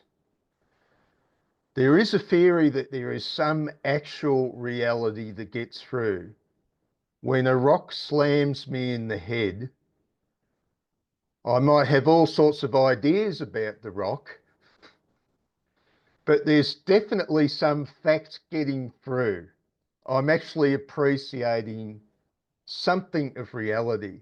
Ow. But when we start using the word essentially, we have to be careful because our essentials are a pure ideal appreciation of reality. And that has the possibility of being totally wrong as well as right. The beauty of the rock is that, yep, you're definitely getting something about reality unmistakably. And this is where we are now. When this existential point is made, the existence precedes essence. It's a warning that reality precedes ideas about reality. We might think it's totally wrong that the lion eats the gazelle. And that's fine that you feel that way. But there seem to be people around that think they've got a future in hand when they go and fly around in helicopters. As soon as they see that lion stalking that gazelle, they're going to come down, slap the lion around, say, naughty lion, no stalking the gazelle. Here's your fake meat made out of plants. There's actually people thinking like this. Thank you. Thank you, Stephen. Yeah, and again, it's got that same vulnerability, right? They're thinking in simple terms. I don't like this one exchange, so I'm going to make this one exchange go away. But they're not thinking about, why does this exchange exist? And how about the whole psychology and build of the lion? Its entire way of life is related to its character and what it notices and what it cares about and why it chases things. You can't just change one thing in there, like, now no meat for you, and expect you're going to get a success. And yet we do expect it, because we have this modernist, hyper simplest pride where we're like, my ideas are sacred. I should be able to impose them anywhere I want to. And there is a not tenuous relationship between people who want to stop lions from eating gazelles and people who want to, round up all the Jews and put them in concentration camps and exterminate them. They both have that same, my idea is sacred and the world should comply with it sense. They're failing to understand the relationship between the self and the world, between ideas and reality, which again is the theme that you've been driving us on really well today, Stephen. Thank you for that. I'm noticing that that current is present in everything you're saying, and it's relevant to this, very, very relevant. Hey, Joe, come off mute. Tell us what's on your mind. Is that why I'm never going to get an argument with Mike Tyson? Okay, Mike, you win. Right. No, I'll just say really quickly, to Donald's point, I think that, yeah, there is a failure to, and I know it's 5 o'clock, so I'll just finish right now, is that the failure to deal with principles, right? Yeah, and to not think in terms of principles. And there's that loss in between the two. But there is that, the relationship is the key here, is to think about the relationship between concepts. Not and understand that how that relates to the tactical and the process and the contextual nature of things, and then how the principles and the concepts themselves, we're thinking about how those concepts then relate to one another, and I think that's really where we get to this idea of what an essence is, right? What are the essential elements of a concept, so that we can start to make the relationships between them. And that's important to be able to think about. Otherwise you're getting so stuck into a particular. And I'll just use really one quick example. Somebody used in an example the idea of run being having the most definitions in the English language. But what is it? What is running? It's that exact thing. It's motion. Right? And so it's actually getting, so the idea that you can use it in 600 different ways is the nuance based on a particular situation where you're capturing the concept of what is actually motion. So there's a running egg, you're running for office, you're moving from point A to point B. So this idea of nuance then, it's adaptable. But when you say what run is, and that's it, think about how limiting that is. And that's what essentially what dictators do with information. Mm-hmm. Mm-hmm. And that's the tragedy at the heart of the medieval attempt to impose orthodoxy on Christianity and the world. to say we have the one correct interpretation. We're going to eliminate all the other interpretations. And not only did they fail out of the gate, they'd failed before they got to the gate. There were already 15 other heresies side by side with them. And some of those heresies were truer to Jesus's teachings than the orthodoxy they were trying to impose. So there is this self-defeat that's built into all of these attempts at over-homogenization. And the problem is that the people who are motivated to try to commit these forms of genocide, they never believe it. They're always sure it'll work. I mean, it failed every other time, but those times didn't have them. Now that they're here, it's going to work. And furthermore, it will lead to peace. So I always go back to Tacitus. I mean, I think Tacitus is just one of the most amazing writers from the entire history of Latin. Pax Romana. They make a desolation and they call it peace. It's like, you just can't ever trust these guys who want to impose the right answer on the world. You just can't. They can't distinguish between a field full of corpses and a peaceful field at play. They call them both peace. It's the same thing to them. At least ever nobody's doing something they don't want. Ari, come off mute. Tell us what's on your mind. I think you get the final say today. I will try to be brief and honor everyone's time. Going back to the idea that has been going around so nicely about the value of simplicity, but really the importance of nuance. And I think some of this has to do with, again, maybe something we haven't really talked about so much. I want to bring an idea is to some degree timing as a value. Like when you're, let's say, meditating in a Zen garden, you have the luxury and affordability of nuance. But when you're, let's say, in a foxhole, you don't. And so, the value of maybe oversimplifying things at certain times is specifically when, how emergency are you? And I think this is also a trick of the con man and the tyrant in a populist government. You see also with Trump, and pretty much everyone says something like this. This is, if you don't do me now, nothing is going to work. And that's how the scammer gets you to give him his money right then and there, as opposed to a healthy person who wants you to get and invest in them and is a good faith actor will say, investigate me. Look how awesome I am. Check out everything that you have. Ask me any questions. I'm going to bring all your concerns to bear, and we're going to, discuss them. Right. And then that's that nuanced Zen thinker, right, who can do this. And I think there's something going on here in the history that people were very desperate and were very needing to look to this. And again, this goes to me again. I feel it's foreign, and it was even lost with Joe, who likes to think very nuanced, is this idea of top down, bottom up. It's not one or the other. Oftentimes people say we have to have a strong leadership, which is top down. It's just, no, we have to have consent of the governed. And I'm like, yes. And the key is, how do you get these things to go together? I was of this idea of a yin yang, but something that Phil brought up that was really important was this idea of the middle class, bringing these two things together. And this idea, at least in chemistry and science, is what we call an emulsifier.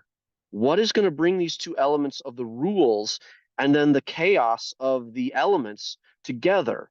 And to some degree, I feel like we've discussed this as what a mythology is. This is what Jacques Derrida and these linguists talk about specifically, that a mythology is, or an ideology is, it's this value of being universal for everyone and its ability to keep people together. So you got Christianity very much in line to universal for everyone.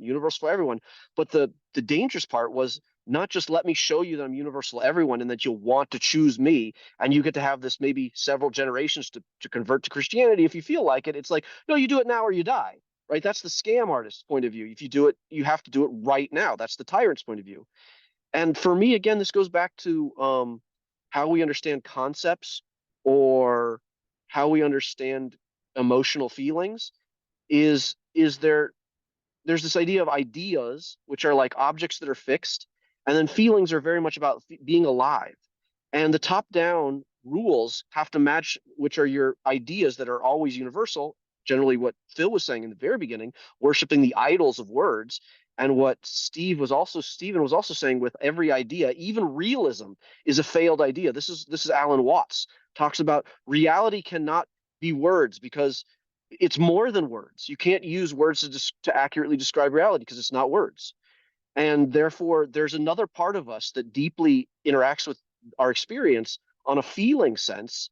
And to me, this is gnosis versus noesis, and how they're locked into battle when there's problems, and they're lovers when things are good. And the idea is again, that rich dialogue that you get is when they're in love or being successful. And when one is trying to dominate the other, it's because one has been a bad boy and needs to be punished. I almost think of like, at the end of the Roman era, where it's so populist, this is where I would argue that populist is very much this overly noesis. And to some degree, this reflects what I would say a criticism of ancient form of Stoicism, not modern Stoicism, as someone that Joe knows, this is for Joe mostly, and Martha Nussbaum talks about, is the old version of Stoicism is basically accepting of tragedy, which is accepting that reality is whatever it is, and you should just accept it and go along with it and make the best of what it is. But a modern approach that's actually, and to some degree, much more healthy is, let's say you've been told you've got cancer, and you should just accept that it is. Like, no, you should go maybe get a second opinion that maybe the first guy was wrong and you don't actually have cancer. And if you really do have cancer, then you should get treatment for it and try to make your life as best as you can in the way. So this is a very healthy part of the modern approach of what we'd call wanting to use noesis to modify reality. But gnosis is just embedded in feeling reality, and noesis is embedded in trying to modify reality. And this is where you get this sort of play where they're working together. You can really have agency and in a healthy level of contingency. But to some degree, they're like fighting if it's not working well. Are you all agency in a world now where just complete agency? You can do whatever you want, every idea's world, as opposed to in pure tragedy, like, no, everything's fatal. You have no choice. You have no anything. And there's only one definition to some degree of it, but we don't have access to what that definition is. This kind of, and so I see there's an interplay here, and maybe this is worth talking about for, what is it, the medieval point of view, where they're bringing in this idea of noesis, hyper accelerating noesis, to get some leadership back and to get out of the pure gnostic sort of fatalistic, we failed, to just almost get rid of what you call not factor, buy new software and start from scratch, because we recognize that even if there's strengths from the old ones, now we're going to pretend those strengths don't even exist. So it's like Cortez burning his ships, right? Now we're fully invested in the new, and that's what you'd have to do, a genocide to get rid of all that. And you'd have to shrink down the language to get rid of all that. So to me, that seems very strategic to use, again, the Phil's or advanced tactics, actually, maybe. This is an advanced form of tactics to just, do something that no one was expecting. And it would really somehow modified the populist people into accepting a new type of optimatus or I don't know their words, but optimist sort of ruling class. And the problem for me that I see is it was done through like scam artists. It was trickery as opposed to a consensual cognitive behavioral therapy dialogue where you're really engaging in the values of each and you're sort of modifying your reality, as opposed to you're just totally trashing one for the sake of building a false sense of security in the other. Yes. That's a great note to end on. This pulls it together for us. Thank you, Ari. Okay. See everybody next week. Thanks for sharing. It's great. Yeah, have a great week. And We thanks, finished everybody. the paragraph. Yay! Woo! We're on to paragraph 7 next week. Amazing. Okay, Bye. Bye-bye.